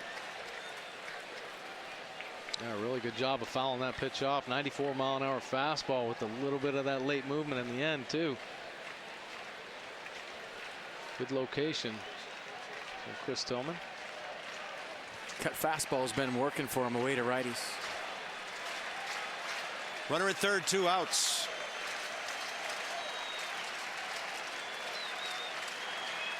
On a pitch up, Zimmerman high in the air, right field. See you later. He's done it 3 times in a row. Are you kidding me? And that is his first career 3-homer game. Unbelievable. Every part of this stadium. Nats fans on their feet for one of the best displays we've seen all season long. One to left, one to center, one to right. Unbelievable. And that cutter away has been the out pitch. That one up, a little more down the middle. And Ryan Zimmerman in some kind of zone here in Baltimore tonight. How about that? That's now 5 homers and 17 RBIs in the month of May, and hitting around 340. There's a high strike to Adam LaRoche. Ballpark still buzzing, and the Nats lead the O's 6-2. Pretty impressive display of power right there. All fields covered at Camden Yards by Zimmerman. And LaRoche will line one over the shift. That was J.J. Hardy trying to grab it. I mean, he's still got 2 at-bats left. And here comes Buck Showalter, semi-sprinting off the top step. He's got 1 in the 7th, 1 in the 9th. 3 for 3, 3 home runs, 2 at-bats coming. How about that? Tillman gives up 8 hits tonight. 4 of them leave the yard by Zimmerman 3 times and Bernardina. And the Nats knock him out. 98 pitches with 2 outs in the top of the 5th. Steve Johnson on the way, and the Nats are slugging in Baltimore tonight.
Short of going 5, gives up 4 homers among those 8 hits.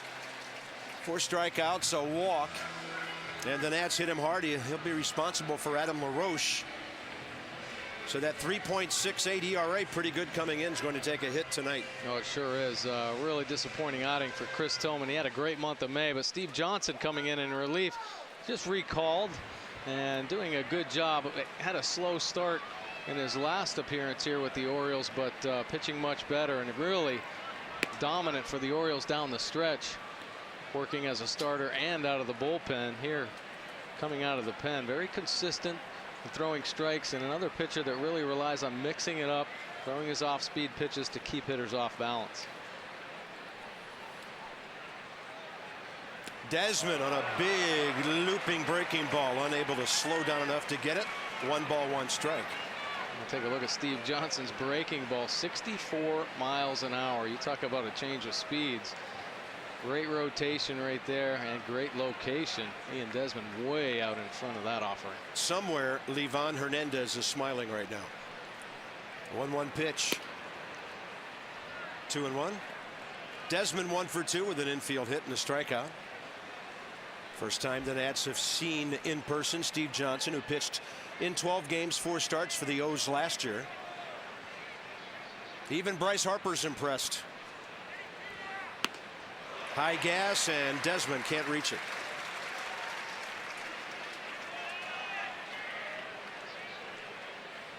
I'll tell you what, you hit 3 home runs, everybody becomes a fan. Even the Orioles guys, you know, say, wow, that's pretty impressive right there. And especially with a couple more at-bats left in the game, like you would mention, FP. Yeah, it's only the 5th inning. I will admit there were certain times playing against Mark McGwire that I may or may not have been rooting for a home run to go over my head. When he was chasing the record, everyone becomes a fan. Yeah, and you guys, your Expos played them the last weekend of that season. I think he hit 5. So 65 through 70. 2-2 to Desmond.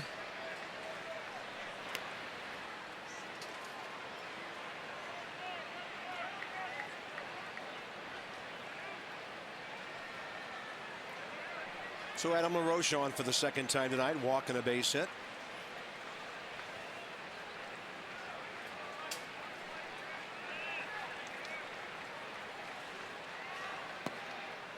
Thought for a moment Desmond might ask for time there, and then he took a 2-2 pitch low, and the count's full. That'll give Adam LaRoche a head start.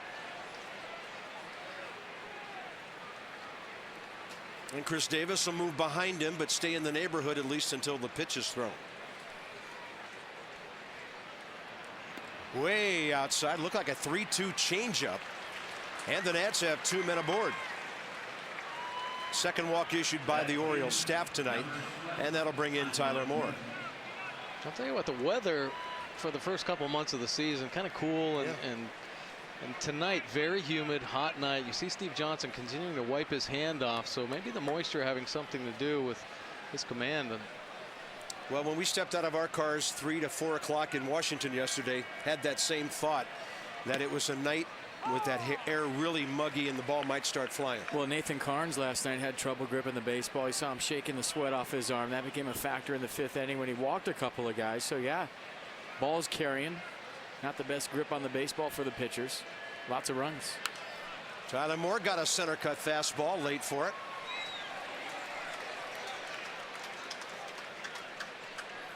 So the Nationals started last night with 43 homers, 11th in the league, and now they have 51.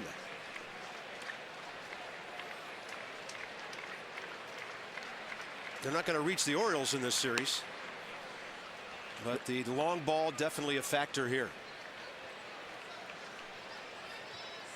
And obviously a long way to go in this ball game. He's up by just 4 runs against a very good offensive team, but there's a part of you right now as a fan that's rooting for guys to get on so that Ryan Zimmerman gets some more at-bats. Slow breaking ball on the charge. Machado makes any play look easy. Big inning for the Nats with an Espinosa hit, Span, and then Ryan Zimmerman right center. Where hasn't he hit a home run tonight?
Major League Baseball on MASN, brought to you by Ocean City, Maryland. Discover Ocean City, Maryland's free beach, great accommodations, and exciting dining and nightlife at OCOcean.com. and by Mercedes-Benz, located on the web at mbusa.com. Well, there's one place he hasn't hit one tonight, into the inner harbor, but he's hit one to left center, dead center, right center, and Ryan Zimmerman at the latest will bat again in the 7th inning. So we go bottom 5 here. Jordan Zimmerman back to work now with his biggest lead of the night, and he takes on Steve Pearce, the DH. Walked his first time. One of Zimmerman's, as Jim Hunter told you, few walks of the year, 10 of them in nearly 78 innings. And that ball laced out to center. Here comes Span. He will slide and make the play.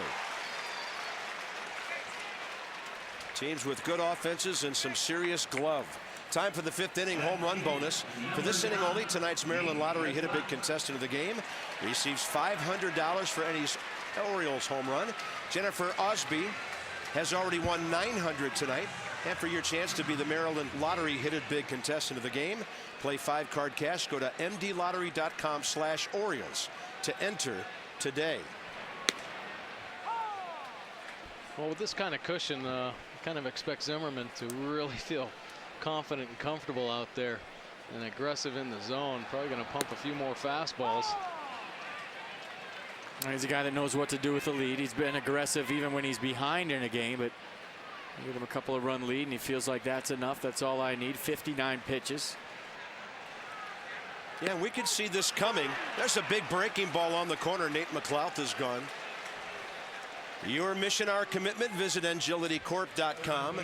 Wins this season. So Jordan Zimmerman, he's not unbeaten like Patrick Corbin, but with some run support in a couple of games, he could be 9-1 or 10-0. A couple of Cardinals right behind there, and Machado coming up here. But, you know, guys, we could see this coming. But FP, thinking about all the games he pitched without run support last year and the year before, you could kind of see this coming if the guy would get some runs to work with, and this year he has. Yeah, a couple years after the shutdown, you see the difference. Last year was always one pitch that kind of haunted his outing, whether he left a fastball all over the plate, lost a game 2-1 or 3-2. This year knows what to do with the lead, and you could make the argument that he could be 10-0 in his 2 losses, 13 innings. He's allowed only 3 earned runs. That is a perfect fastball at the knees. Manny Machado didn't think so. He'll discuss it with Ron Culpa. He said, "You haven't called that all night." And Ron Culpa said yes, and he said, "You have." He could read his lips right there. Take a look at the Mercedes. Pitch track 94 down and in. Pretty good late movement as well on that 94-mile-an-hour fastball. Yeah, and we found out over the last couple of years the pitch track loves that low pitch. Yeah. Well, it's the front of the plate. That's where it's measuring in it, and it doesn't take into account the frame by the catcher. Great slider. So Jordan Zimmerman waits for a while to get some strikeouts. 3 tonight, 4-run lead.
Freddie Garcia, O's and Nats, Battle of the Beltway Series wraps up. We'll get you started 6:30. O's Extra on MASN HD, presented by Geico. Nats Extra, MASN 2 HD, presented by Jeep. Game coverage at 7 on both MASN HD and MASN 2 HD. All the access you need right here on MASN. Veteran right-handers. Dan Herron has 123 career wins. Freddie Garcia has 153. First pitch changeup, top of the 6th underway. Chad Tracy, the DH. He has flied to right and to left.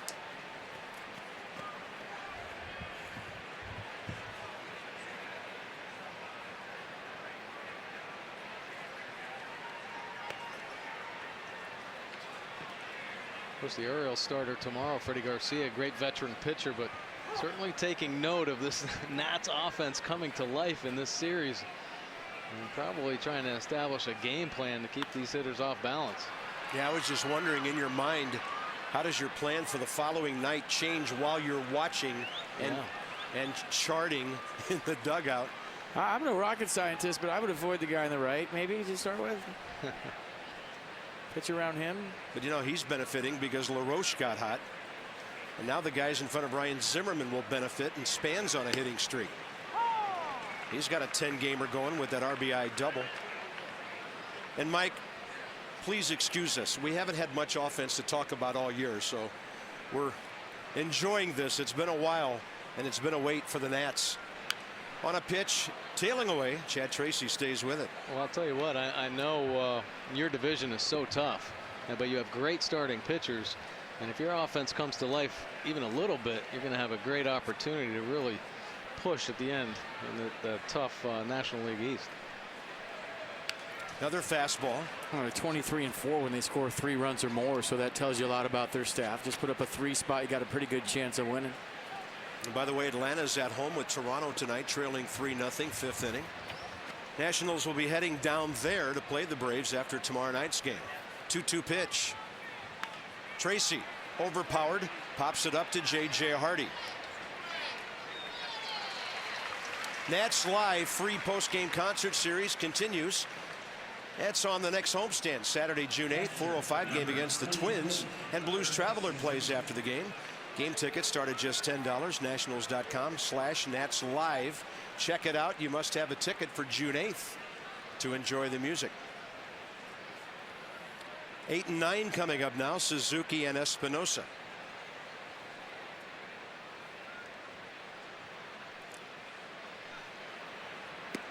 Big slow breaking ball. 65. Steve Johnson doing a nice job mixing up all of his pitches. Tell you what, when you throw that slow breaking ball, he showed a nice change up to more. That fastball just explodes on hitters, and that's what happened in that last at bat. Inside fastball just jammed the heck out of him.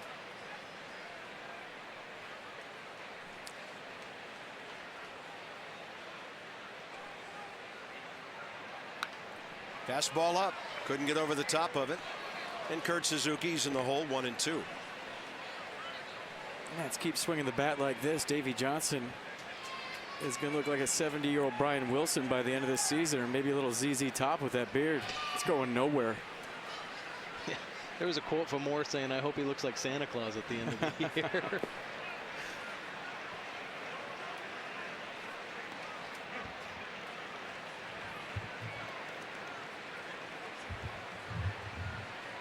Two balls, 2 strikes. Suzuki in these 3 games, 3 for 10 against Orioles pitching.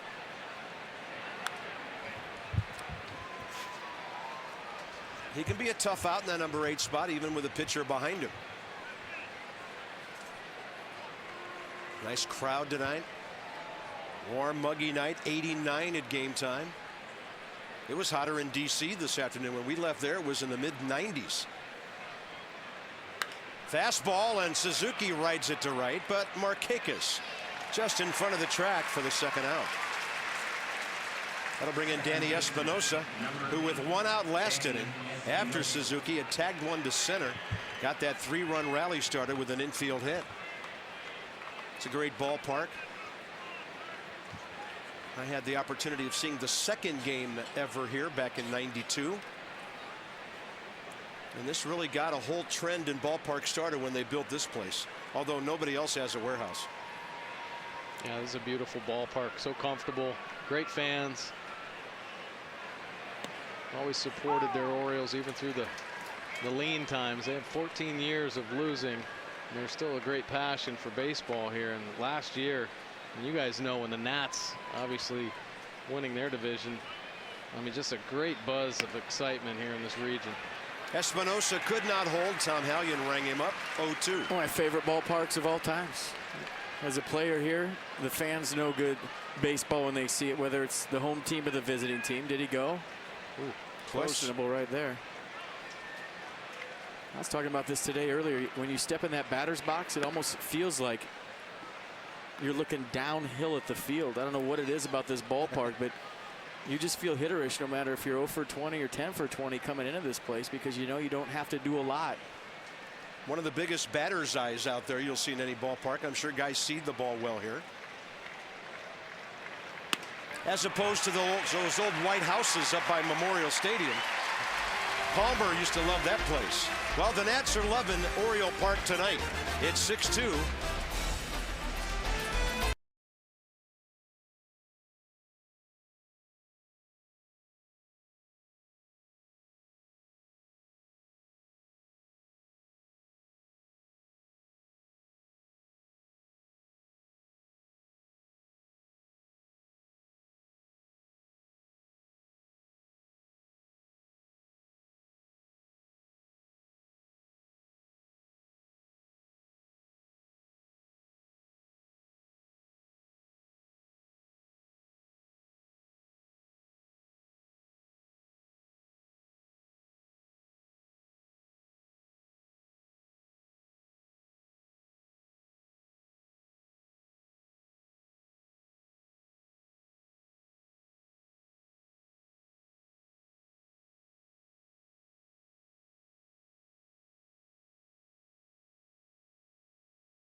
Show, but there's been 5 home runs in this ball game. 4 by the Nats. And Roger Bernardino is the farthest one tonight by far. 3 by Ryan Zimmerman. 1 by Chris Davis, his 18th of the year.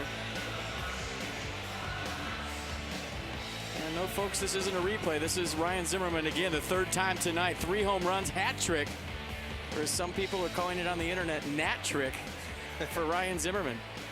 Well, 3-4-5 for the Orioles in the 6th, so a big inning for Jordan Zimmerman. 65 pitches, 42 strikes. He just had a couple of 10-pitch innings tonight. Geico saving people money on more than just car insurance with some serious long-distance highlights. Markakis ground ball to 3rd, ground ball to 2nd. Jordan Zimmerman had 7 ground ball outs in the first 3 innings. Since then, it's been everything in the air or strikeouts. And that one hit well to right center. Bernardino watching it. And don't think the Orioles are done for the night. Markakis 6th of the year. It's now 6-3.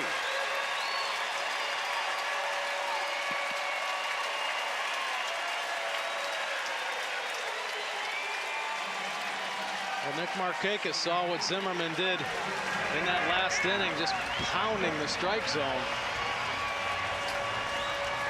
And he got all over. He was aggressive from the get-go. First pitch and second pitch swinging. Kinetic on the pitch track.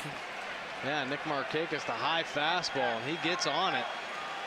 Really aggressive. Look at him pull his hands in tight to his body, create some tremendous torque there, and driving it out into right center field. Here's Adam Jones, and the O's starting to swing the bats. And Denard Span a race to the gap to take a hit, and who knows what away from Adam Jones. He doesn't make that play, and it gets by him. It might be 6-4.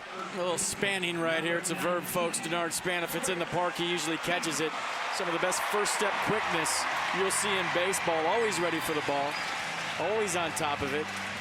And the action fast and furious here right now at Camden Yards. Wow. Well, you guys talked about it earlier when Jim was here.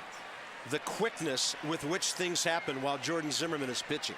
I'm telling you, it's fun to watch Span out there. What great closing speed he has. There's a high strike to Chris Davis. Maybe getting late enough in the ball game where Jordan might say, if you're going to beat me, take it to left or left center. And Mike, you told us he can do that. And it's 0-2 now. Time for Toyota's case for kids. Jordan Zimmerman, 3 strikeouts tonight. And every time the Nats strike out an opposing hitter, $37 to the Children's Inn at the National Institutes of Health, thanks to our DC area Toyota dealers. Oh my gosh, does this guy ever make it out? Chris Davis is 3 for 3. And in this series, he is 7 for 11, at least in these 2 series. It's like one of those little league games where you're wondering if the kids are really 12 years old.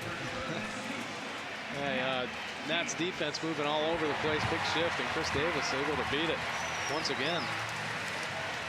Yeah, Zimmerman attacking him with high fastballs. And now Matt Wieters steps in. And suddenly the tying runs in the on-deck circle in what was a 4-run game a few moments ago. Wieters, that hit, ruled a hit off the glove of Espinosa and a fly ball to left. And he rocks one foul down into the corner. It's happening fast. We know Jordan Zimmerman has a changeup. I mean, this is exciting baseball. Might be time to pull the string on somebody. Yeah, Zimmerman just saying, here it is. Hit it if you can. Well, Orioles are aware of that. They're swinging right now. 17 pitches now. This one of his longest innings, and he only has 1 out.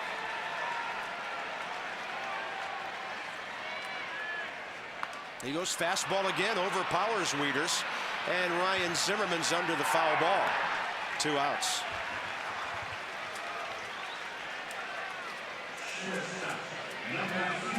That'll bring in J.J. Hardy, who has popped up twice.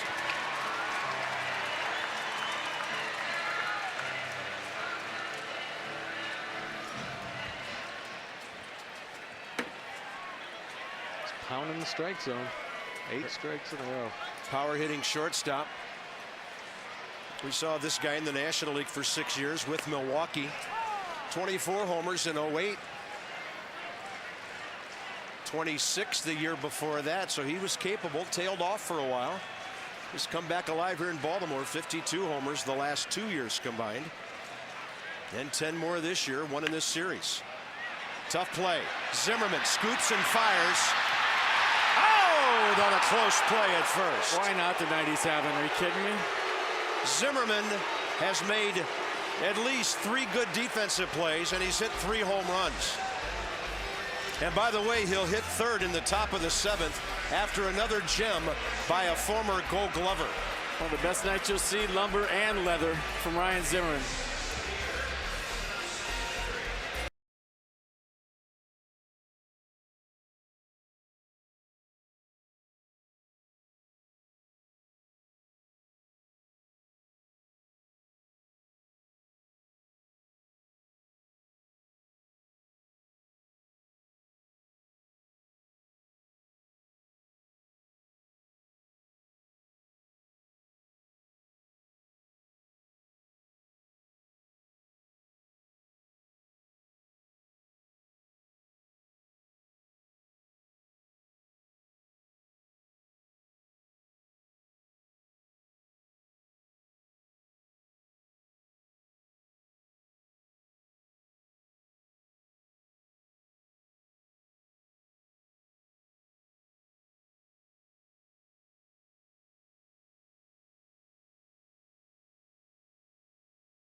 #1 Lexus dealer.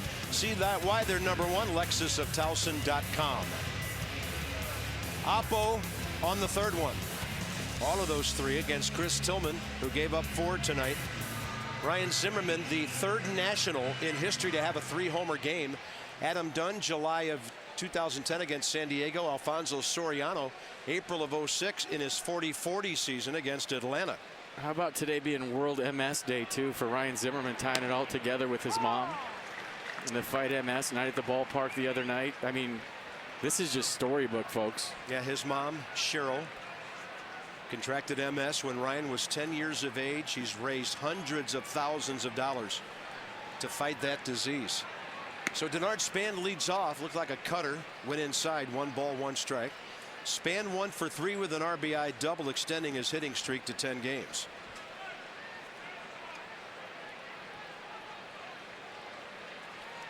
Eight players have hit 3 homers in a game here at Oriole Park. 4 O's and 4 opposing players. That ball lashed right at Manny Machado. Pretty impressive reactions right there by Manny Machado. Span really backing this curveball up. He takes it right out of Matt Wieder's glove. And boy, for Manny Machado to be ready for that, pretty impressive. Nice play right off the shoestrings. Roger Bernardino, 1 for 3. Solo home run. Inside the pole. Probably a lot higher than it onto Utah Street. Leading off the 4th inning right before Zimmerman's second blast.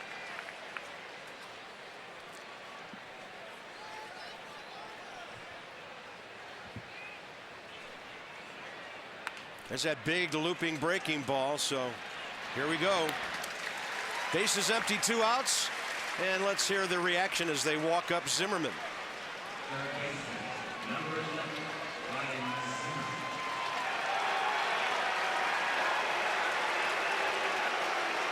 I mean, some of the O's fans have to boo him, don't they? But a lot of them are cheering for him. Yeah, there's some really good fans here. They appreciate good baseball and good things that obviously even opposing players do when they come into Camden Yards. 18 players have hit 4 home runs in the game. Trying to be number 19 right here, right now. Yeah, now that Steve Johnson got ahead with that fastball, he might see one of those mid-60s curveballs at some point here. 4th at bat of the game, top of the 7th. Change up. 1-1.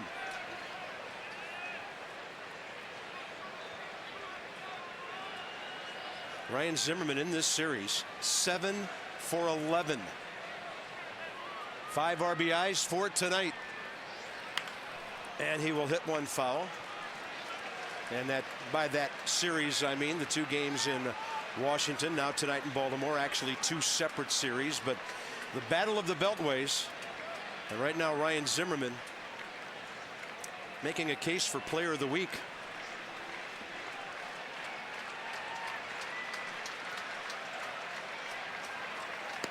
That's going to ring him up on the outside corner. 7th inning stretch. Brought to you by Hyundai's Easy Decision event. Visit your Washington area Hyundai dealers this week.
First Blue Cross Blue Shield contributes $50 to support the Y of Central Maryland's Fit and Fun program. To date, the Orioles 152 walks, $7,600.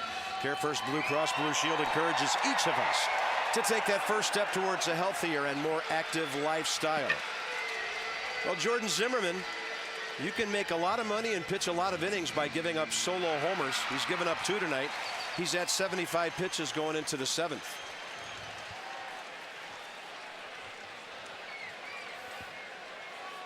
He's being aggressive in the strike zone. 60% fastball, 41% off speed. Ryan Flaherty, RBI double, swinging strikeout.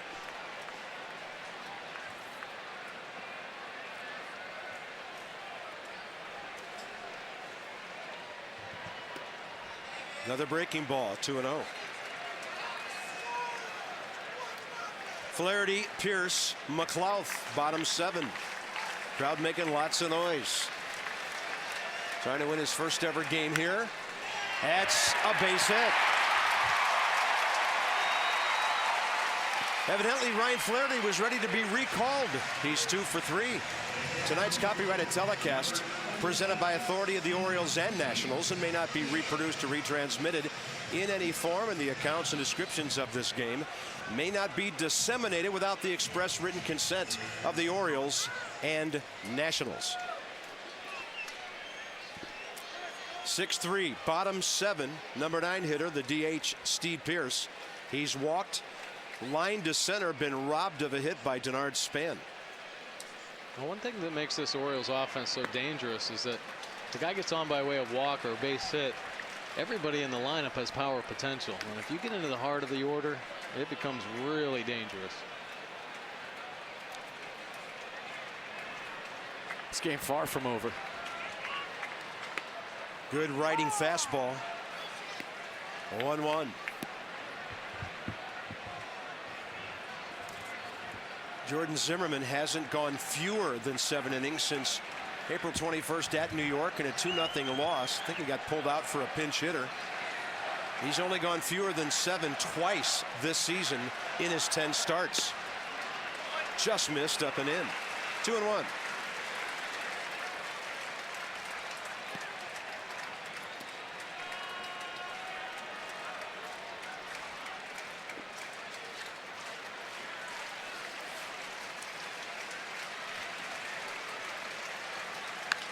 And a breaking ball hit high in the air to left.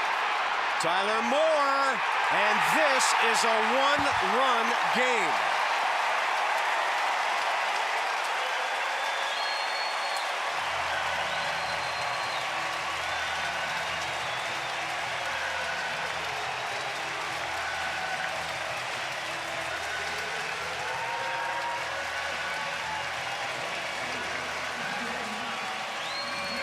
Home runs tonight. Nats 4, O's 3. Kinetic on the pitch track, Mike Bordick. Yeah, a little breaking ball backed up on Zimmerman. That inner third of the plate. Steve Pierce, who made this ball club out of spring training because of his power numbers, just gets one over the 364 mark. 3rd homer of the year. It's a pretty cozy part of the ballpark out there. 364 to the gap. And here's Nate McLouth, who's 0 for 3, and a crowd of 39,129 making a ton of noise right now. Well, if you like offense, folks, this is a classic. 7 home runs tonight, smiles in both dugouts. It's good stuff. Had him reaching. Zimmerman can't find it, and that's a base hit. Orioles making lots of noise, and Julie, if you can hear me, down to you. Thanks. I can barely hear you. It sounds like the Coliseum down here. But there's no disputing that one of the hottest young talents right now is the O's third baseman, Manny Machado, only 20 years old.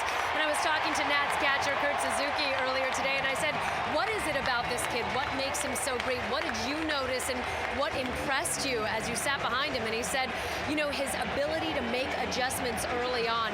He said he was flailing just a little bit against Gio Gonzalez on Monday, but his ability to come right back up to the plate, make some adjustments. He said his swing is one of the most gorgeous he's ever seen. He's got a lot of power in that swing. And he said to see that in such a young player, it's pretty impressive. Buck Showalter was telling me he has a great approach. He's incredibly grounded. He's handled the early success and attention so well. And he wants to be an all-around player. But most of all, he likes to win. This is the equivalent of a basketball coach calling a timeout to shut down the crowd. And Steve McCatty waited quite a while before making his walk out there to talk to his ace. And by the way, the Nats bullpen just now getting busy. Tyler Clippard is doing his first 2 or 3 tosses there. This place is rocking. Battle of the Beltways between a couple of good ball clubs and 2 sets of great fans. I'll tell you what, there is a home park advantage, and this is Orioles fans really getting fired up right now, especially after that 2-run home run from Pierce, knowing that this is a team that never says die. Their offense very explosive.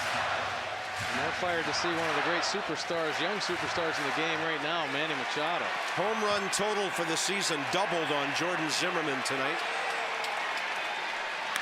And a check of Nate McLeod, who swiped a base last night. He has stolen 16 this year, tied with Jacoby Ellsbury for the American League lead. 16 in 17 attempts, I might add.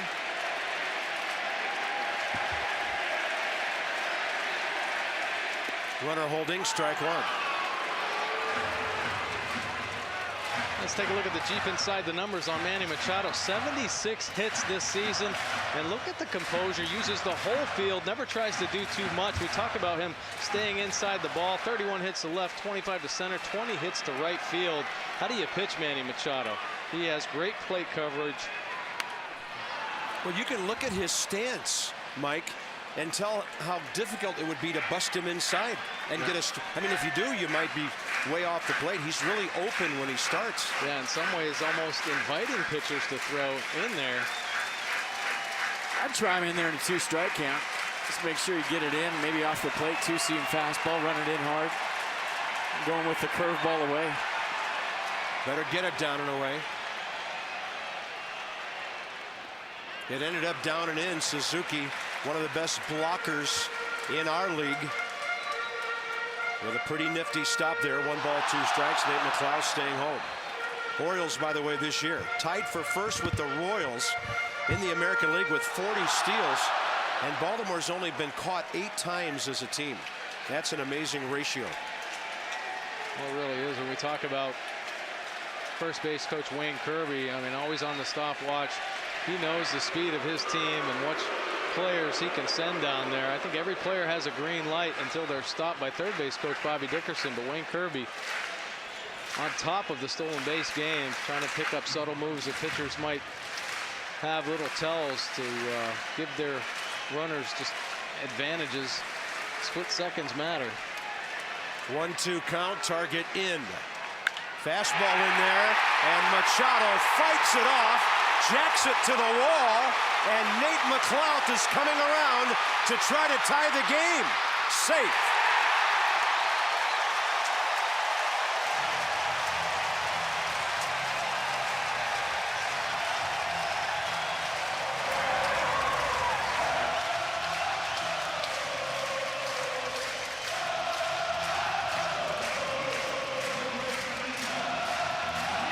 Four consecutive hits.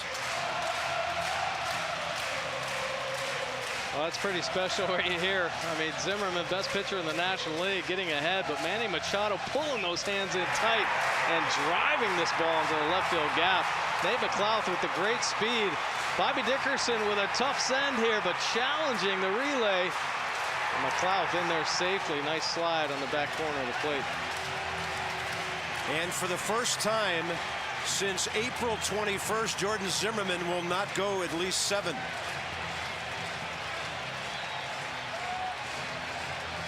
Most runs he's given up in any start before tonight, 3 at Miami on April 15th.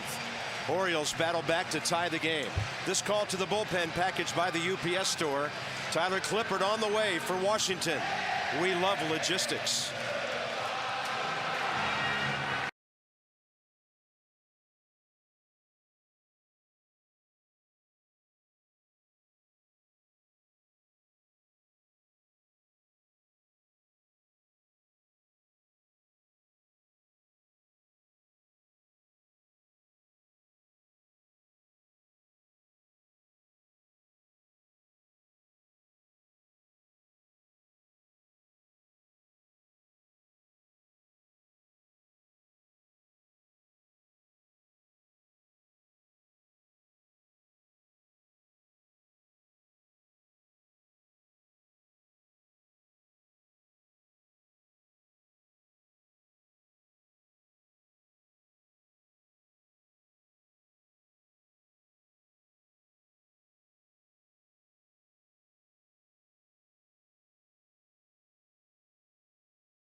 Out registered in the 7th inning, and the most runs he's given up since the 1st of September last year. 10 hits, 6 runs, and he's also responsible for Manny Machado at second base. Well, Tyler Clippard on for the Nationals, 23rd appearance of the year. Fastball, cutter, curveball changes what the Orioles are seeing. He's stepping right into a beehive right here because this place is absolutely on fire. I'll tell you what, we talked about in the open, 9 hitters for Jordan Zimmerman, not just an American League game, but 9 good hitters. Pierce going deep in the 9-hole tonight to start this inning up after the single by Flaherty. And on a warm night here at Camden Yards, the ball flying, good offensive ball club. You can see Jordan Zimmerman on the bench. He's gassed right now. This team just keeps coming at you.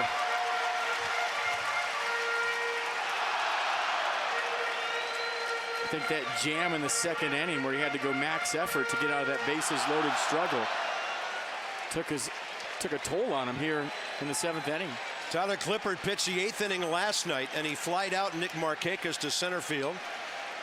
So Markakis' career 1 for 5 against him with a couple of walks. Lead runs, second base, nobody out. He wants to at least move the runner here, but these Baltimore hitters, they're more concerned with driving the ball somewhere.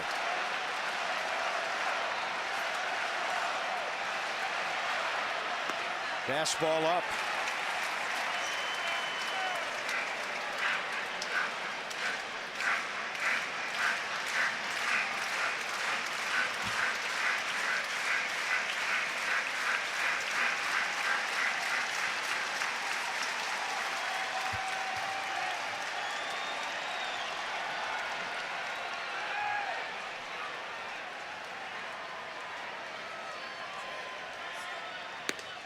High strike, counts even. Markakis got the O's on the way back last inning. Yeah, Nick Markakis been red hot, obviously, for the Orioles. But drive to right center field. This situation here, probably not thinking about a home run per se, trying to get Manny Machado over there in scoring position. He wouldn't mind picking up a base hit along the way. It was a 6-2 game right before he took that swing. Here they come again. Machado around third. Span has no chance, and Baltimore takes the lead. And all 7 runs charged to Jordan Zimmerman. 5 consecutive hits. A pretty impressive piece of hitting by Nick Markakis. Fastball up and away.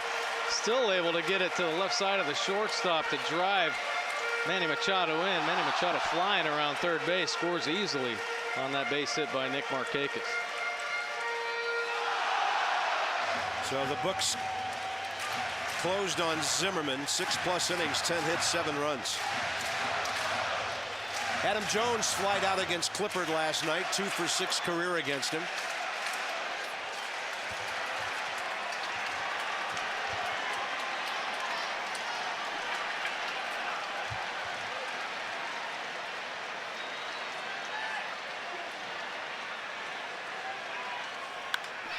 And a breaking ball hit high in the air to left. As high as it is far. Tyler Moore for the first out. Tagging Markakis. Safe at second.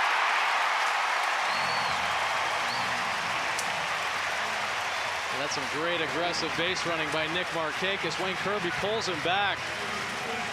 And Moore just a bit of a hesitation after he catches the ball. There's Nick Markakis to get in there. See him flying down there, big head first slide, just getting in there. It's a great play. I don't know why guys don't do it more often. I mean, the play's right in front, and you can see the fielder going back. You know that the ball is going to stay in the park, and Markakis just gets in as Danny Espinosa's glove gets caught on the base. Pretty good throw by Moore. Great hustle by Markakis. Chris Davis 3 for 3.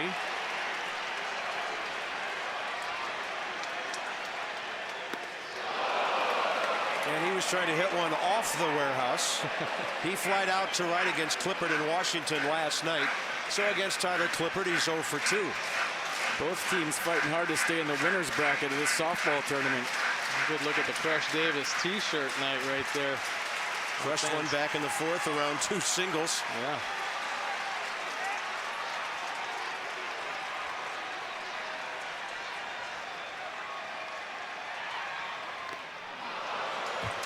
And a foul tip, it's 0-2.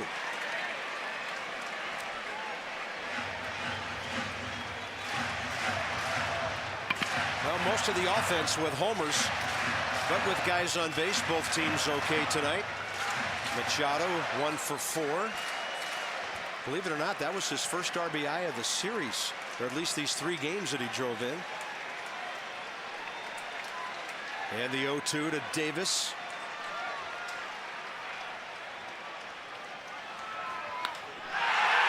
Right center. And Chris Davis does it again.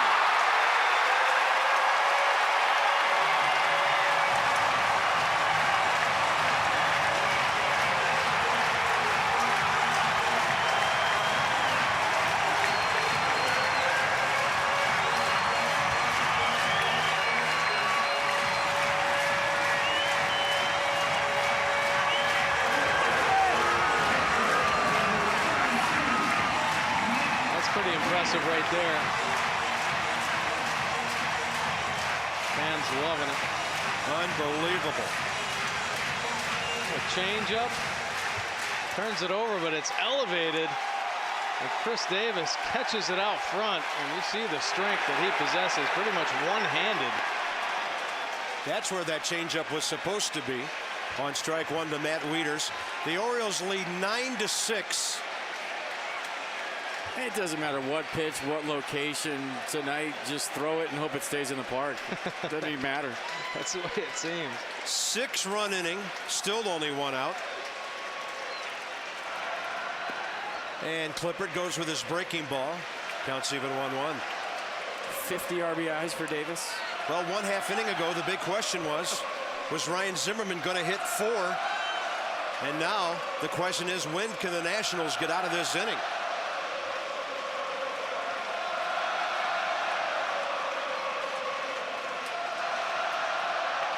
Another changeup, and it's 1-2.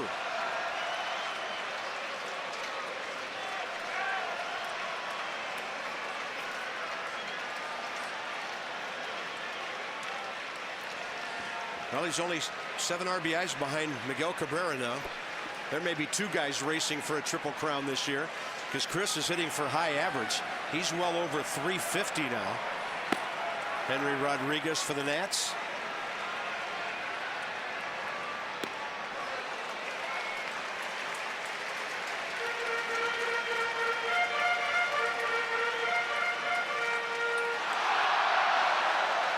Homer on the left, Homer on the right. 2 homers on the right. I mean, show anybody, it doesn't matter. will have a homer. That's a good fastball. 2 outs. Ninth man to bat in the inning will be J.J. Hardy, Kinetic North America, on the pitch track. That's a 2-seam fastball. Caught the outer corner. I don't think I've ever seen anything like tonight. Impressive on both sides. It really has both offenses. It's great to see the Nats offense really heating up, and they put on a display, but this Orioles offense been pretty consistent all year. Yeah, when you're getting 3 RBIs from the 8 and 9 guys, it's what the American League game's all about, and the O's are playing it well. J.J. Hardy, a rare 0-for tonight. He's on a 7-game hitting streak, 10 for his last 32.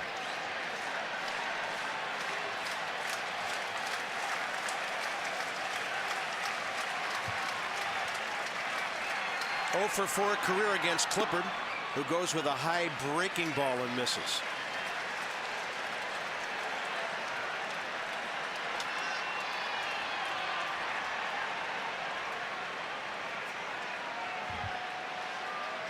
I mean, they're going to be making T-shirts for that guy every night.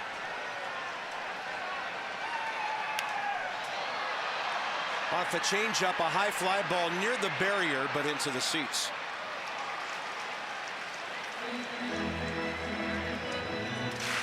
So they couldn't get Crash Davis to show up tonight, huh? No, just Crush Davis. And he's been here. You know, he had a great year last year as well, and he has incredible minor league numbers with his power. It's just a matter of him being more consistent in his own strike zone, and he's showing that discipline this year. Something special to watch right now. Clippard challenging with a fastball, getting a foul ball. Counts even, 2-2. When he came over here, he was a strikeout. And I remember the big challenge for the Orioles was to get him to put the ball in play consistently because he had the potential, he had the pop, and realizing all of that talent right here, right now this year. He's figuring it out. Struck out 169 times last year, but drove in 85 on 33 home runs. And a 2-2 to Hardy. Out of play. Chris Davis this year, 48 strikeouts in his first 184 at-bats. So you'll take that.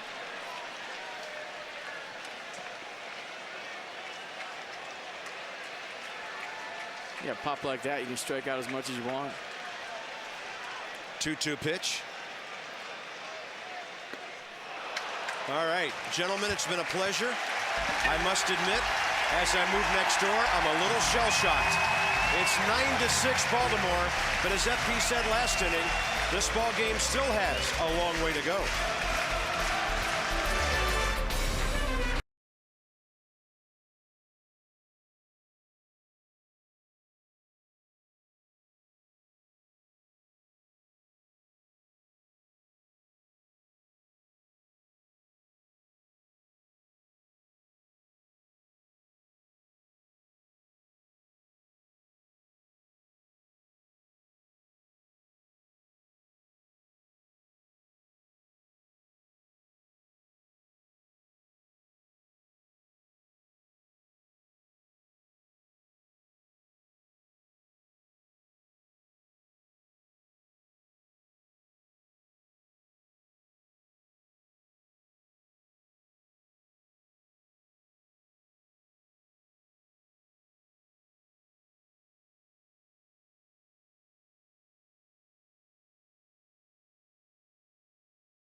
Welcome back to our massive booth. Jim Hunter, FP Santangelo, and Mike Bordick.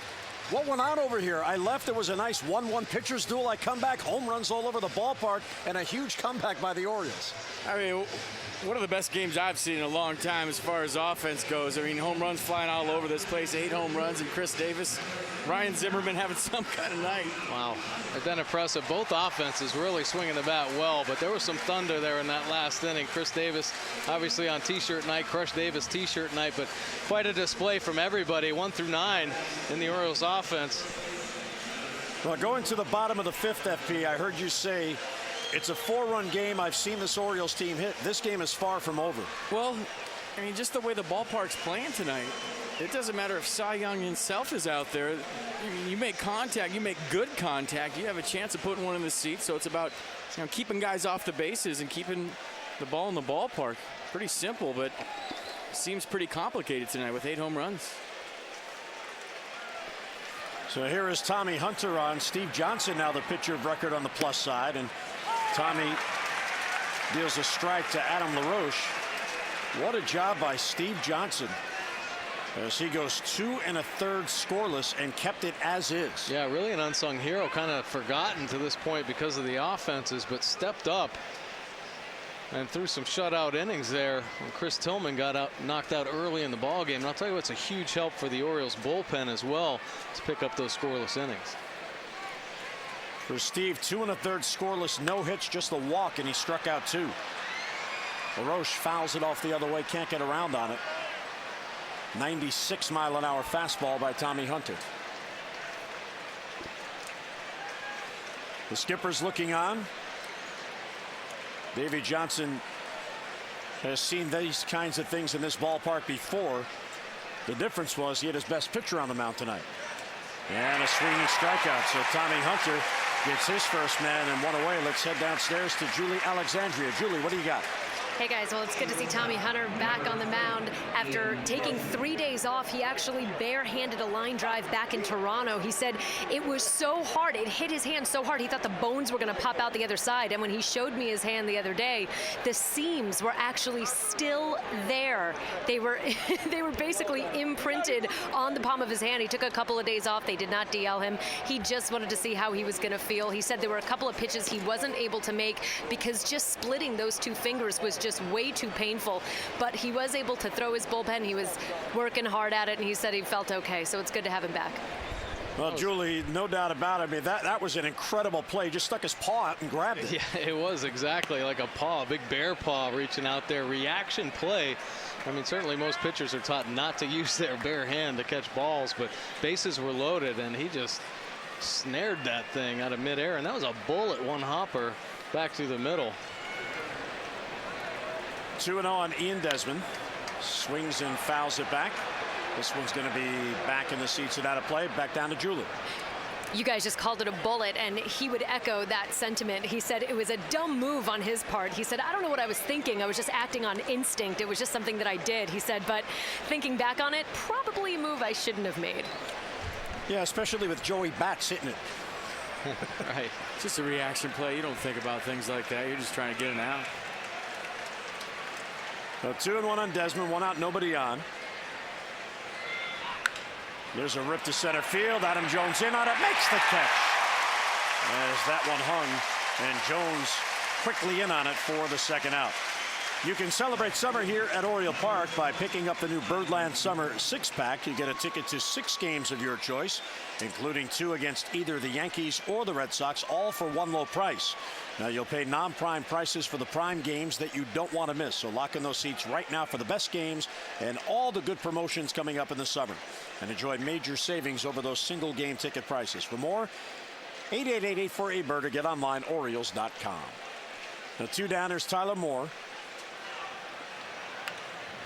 Vicious swing, and he fouled it back. Since Chris Tillman left the game, the Nationals have had 1 base runner. That was Ian Desmond, who walked. That was Steve Johnson's first batter. That's 9 in a row retired by the Orioles bullpen. Swing and a miss. 98. Tommy Hunter, great fastball since been moved to the bullpen. He's hit 100 miles an hour this year and consistently works 97, 98 miles an hour. with his fastball, and the beauty of it is he has other weapons to go along with it. Just off the plate outside, and 1-2 the count. 1-hundo on that fastball, down and away. Do you think Tommy likes this relief role? Come in and fire it by 3 bats. I don't have to mix in my pitches over a long game. And he got him with a breaking ball. Good call there by Wieters. And down on strikes goes Tyler Moore. We'll head to the bottom of the 8th. What a night at Camden Yards. The Orioles in front.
It's the Orioles with the 6-run bottom of the 7th batting around, getting home runs from Steve Pearce, a 2-run shot, and Chris Davis, a 2-run shot. The Markakis base hit gave them the lead after Machado tied it. And the Orioles with 10 or more base hits in the 27th game out of 53 on the year. While Ryan Zimmerman, his first career 3-home-run game. Markakis a big night, and Davis a bigger night, as he has a 4-for-4 home run night. Visit Cox.com to learn how Cox Advanced TV Plus will provide personal recommendations based on what shows you like to watch. Henry Rodriguez on for his 16th appearance of the year, 3.78 ERA. See the strikeout to walks, too many walks, 14 to just 11 strikeouts, but a big fastball. It'll reach triple digits. And a hard spike curveball to go with it, and a changeup as well. So if he's throwing strikes, almost unhittable, and it's just if he can get in the strike zone. He's been good lately. Now he also toys with 100 miles an hour. He does. So following Tommy Hunter, a couple of power arms in the 8th inning. 39,129 here. It was Chris Davis t-shirt night, and Mike Bordick, the atmosphere in this ballpark, this is like a Friday night student night crowd. It's electric in here. It sure is. I mean, there is a great buzz, and they're seeing some great offense, and I think they appreciate what Zimmerman did with the 3 home runs. They're excited about that, but then, my gosh, that 7th inning, what an explosion of offense by the Orioles, really ignited this crowd. And here's Ryan Flaherty, who got that rally going in the 7th inning with a leadoff single. He's got 2 hits in his return to the Orioles.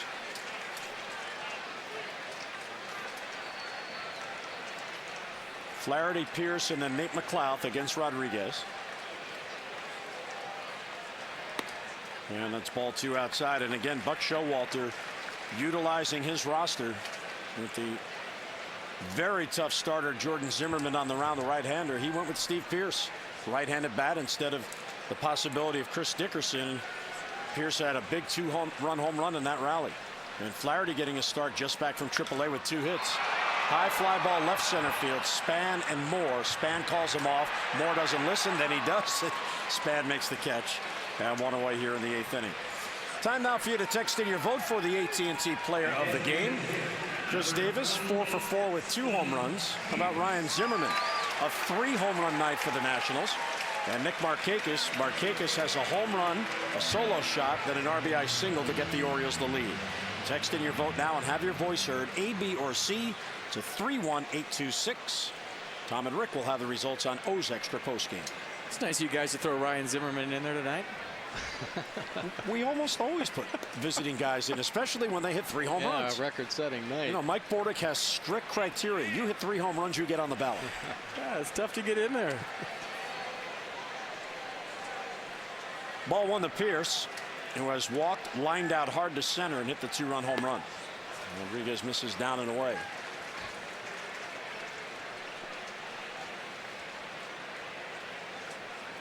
I would text D the 7th inning for the Orioles. Write-in vote. I wonder what would happen if you did text D. Do you think the computer would get confused? I'm only programmed for 3 people. That's my computer voice. That was good. Stick with it. 3-0 on Steve Pierce. And taking a strike. Jim Johnson up for the O's. It is a save situation. The Orioles up by 3 with 3 outs to go.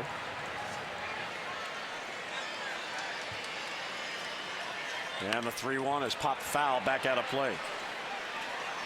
That 3-0 pitch from Rodriguez just to get me over fastball at 99 miles an hour. And backs it up with another one. Yeah, just take a little off. Yeah. Yeah, Mike, as a hitter, there's guys, when they're upper 90s, you almost have to designate, I'm swinging at this pitch and I hope it's a strike if you're a mere mortal. Yeah. I mean, there's some guys that can wait to see. Chopper to third. Zimmerman waits on it. Gloves. And the sidearm toss is in time for the out. 2 men down. Let's get a look at our PNC minor league report, brought to you by PNC Bank for the achiever in you. And Jake Pettit, he spun a dandy last night for Bowie. 8 shutout innings, just 4 base hits. He walked 1, struck out 5, picked up the win. For the Bay Sox on the year now 3-1 with an ERA of 3.64 with 8 starts.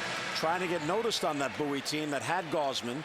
Eventually we'll have Bundy back, and Jake Pettit having a good year. Well, Jake Pettit is a diamond in the rough in the Orioles organization. 42nd round pick, and he's put together some really solid years here since 2011. A great winning record. Last year 11-3. Just over a 3 earned run average, so he is definitely on the map, and a great start for him last night. Nate McLouth with a foul ball back. McLouth, after the 2-run home run by Pierce, got the Orioles back within a run. Got on base on an infield hit, and then scored all the way from first on the Machado double. He slices it the other way. That'll fade back foul out of play, and it's 0-2. So Nate, with that infield hit, now has a 7-game hitting streak. And we've watched this Orioles team on the year, and Jim Presley talks about it all the time. You're going to have guys cool off while others heat up, and you hope that at least you have that ratio on the year. There's a ball back of first. The race is on, and safe at first as he slides in safely. You got to get over there and cover it. Outstanding hustle by Nate McLouth, and sliding into first base with his feet to beat LaRoche to the bag. LaRoche with a nice play down the line, but watch Henry Rodriguez just standing there, and then for his forgetfulness, he gets a collision with Adam LaRoche. I mean, that's spring training stuff right there. PFP. Ball hit to the right side. You got to get over there and cover. Nice job by Mike Estabrook there. They appeared to bang knees after that play. Rodriguez realized to get over. Here, look at the knee to knee, maybe knee to thigh action right there.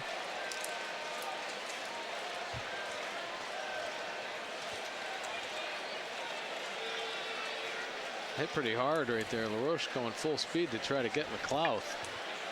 And it's one thing not getting over there after your defense makes a good play for you. It's another thing getting in the way. Full impact from his knee. It's amazing. That wasn't even close at first base, how fast McLouth got down that line. That's just one guy hustling and one guy not. It's pretty simple. Rodriguez says he's okay.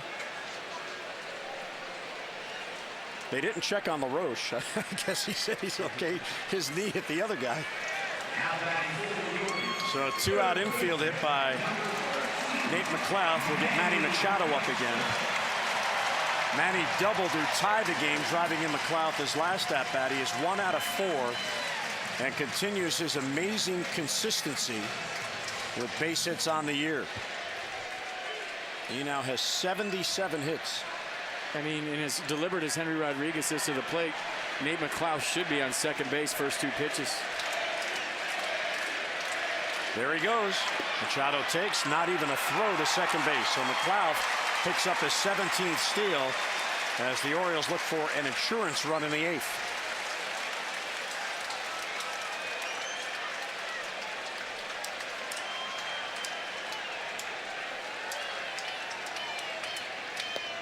You know, Mike, that's one of the things that for a young player Machado has really adapted to, batting behind Nate McLouth the majority of the time when Nate starts. The recognition to take a pitch to allow him to try to get the scoring position. Well, Manny Machado loves when Nate McLouth's on first base. First of all, it opens up a hole for him, and he uses the field so well. And another thing, Nate McLouth getting in a scoring position, be able to drive in a run. And you get a lot of fastballs hitting behind a guy that steals a lot of bases because you want to speed it up and give your catcher a chance to throw somebody out. A 1-2 the count on that cue ball foul. Washington in the 9th, lower third of the lineup due up. Tracy, Suzuki, and Espinoza. 4-man bench for the Nats tonight. 1-2 is fouled out of play. 1-0-2 on that fastball from Rodriguez. And that was in off the plate. Manny almost got to it.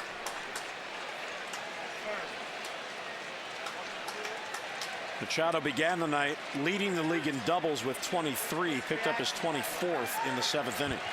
He now has 31 extra base hits. Fights that one off and fouls it back. Another 102. Yeah, that's impressive. I've been saying for a long time he's way better with a cramp in his left hamstring. Kind of evens out that follow through. Yeah.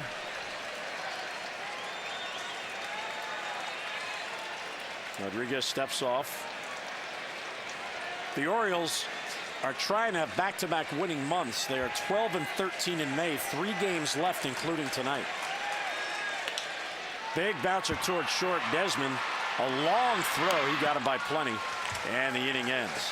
So an infield hit and 1 left. Here we go. Jim Johnson comes on to try to earn the save as the Orioles lead it by 3.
Lesson is brought to you by Southwest Airlines. Find our fares online only at southwest.com.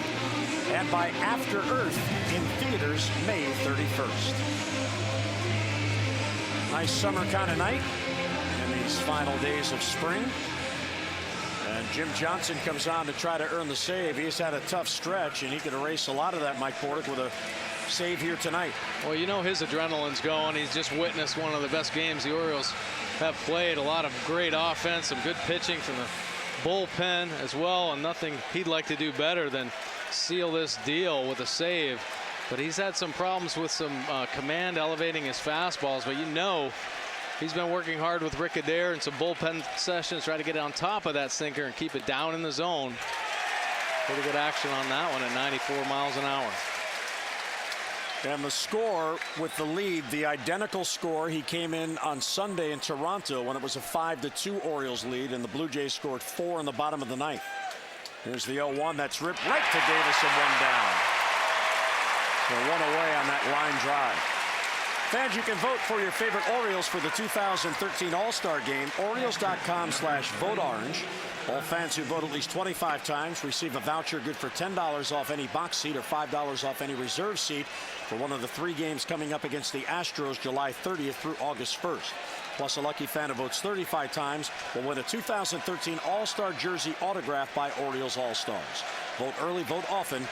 Orioles.com/voteorange. Down and away, 1-0. It's amazing with all the offense in this game how many balls from both sides have been hit hard that have been outs. It really is. Line drives in center field, tremendous catches by both sides. Lunging catch by Adam Jones last inning. Well, if you're a baseball fan, period, and you don't like this game, I can't help you. I mean, it's out of everything. 1-1 on Kurt Suzuki. Hitless on the night. Good take right there. Here's an update on the voting for the AT&T Player of the Game, and Chris Davis is edging out Ryan Zimmerman, but a close vote, 52-44. Still time to vote. Get on the phone, FP, A, B, or C, to 31826, and the results coming up on O's Extra Post Game. I'm on it.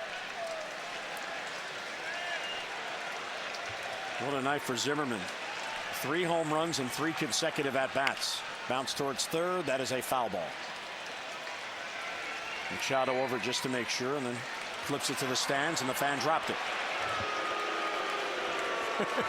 You know it's a tough night when the fans get booed. Manny's like, come on, man, I tried. 2-2 on Suzuki.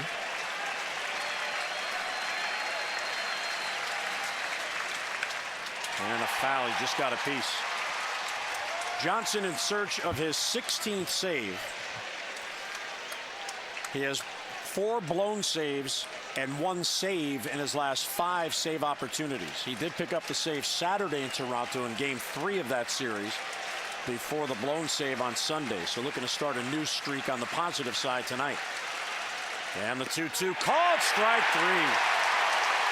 Came with a breaking ball that came down on the outside corner. What a pitch. Well, it really was, and one of the problems was Jim Johnson losing the feel for his off-speed pitches. He has a tremendous breaking ball and a changeup. And there's a good look at his curve right there. And if his sinker's working with his off-speed stuff, he's one of the best closers in the game. And the Orioles fans and us have seen that. On their feet at Oriole Park, bathed in orange.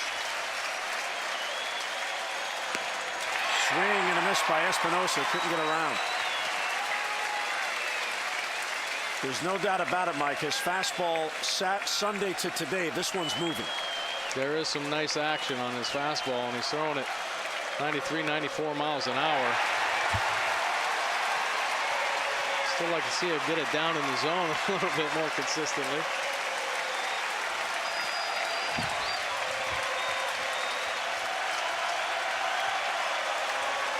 To the count on Espinosa. 2 outs, none on. The Orioles up by 3. And he got him, and the Orioles win it. And for the Orioles, that is a big, big sign. Jim Johnson not only earning the save, a 3-up, 3-down 9th inning to do it. And what a comeback win for the Orioles. What a disappointing loss for Ryan Zimmerman and the Nationals. Nats go 3-up, 3-down. Final score at Camden Yards. The Orioles with a 6-run 7th beat the Nats 9-6.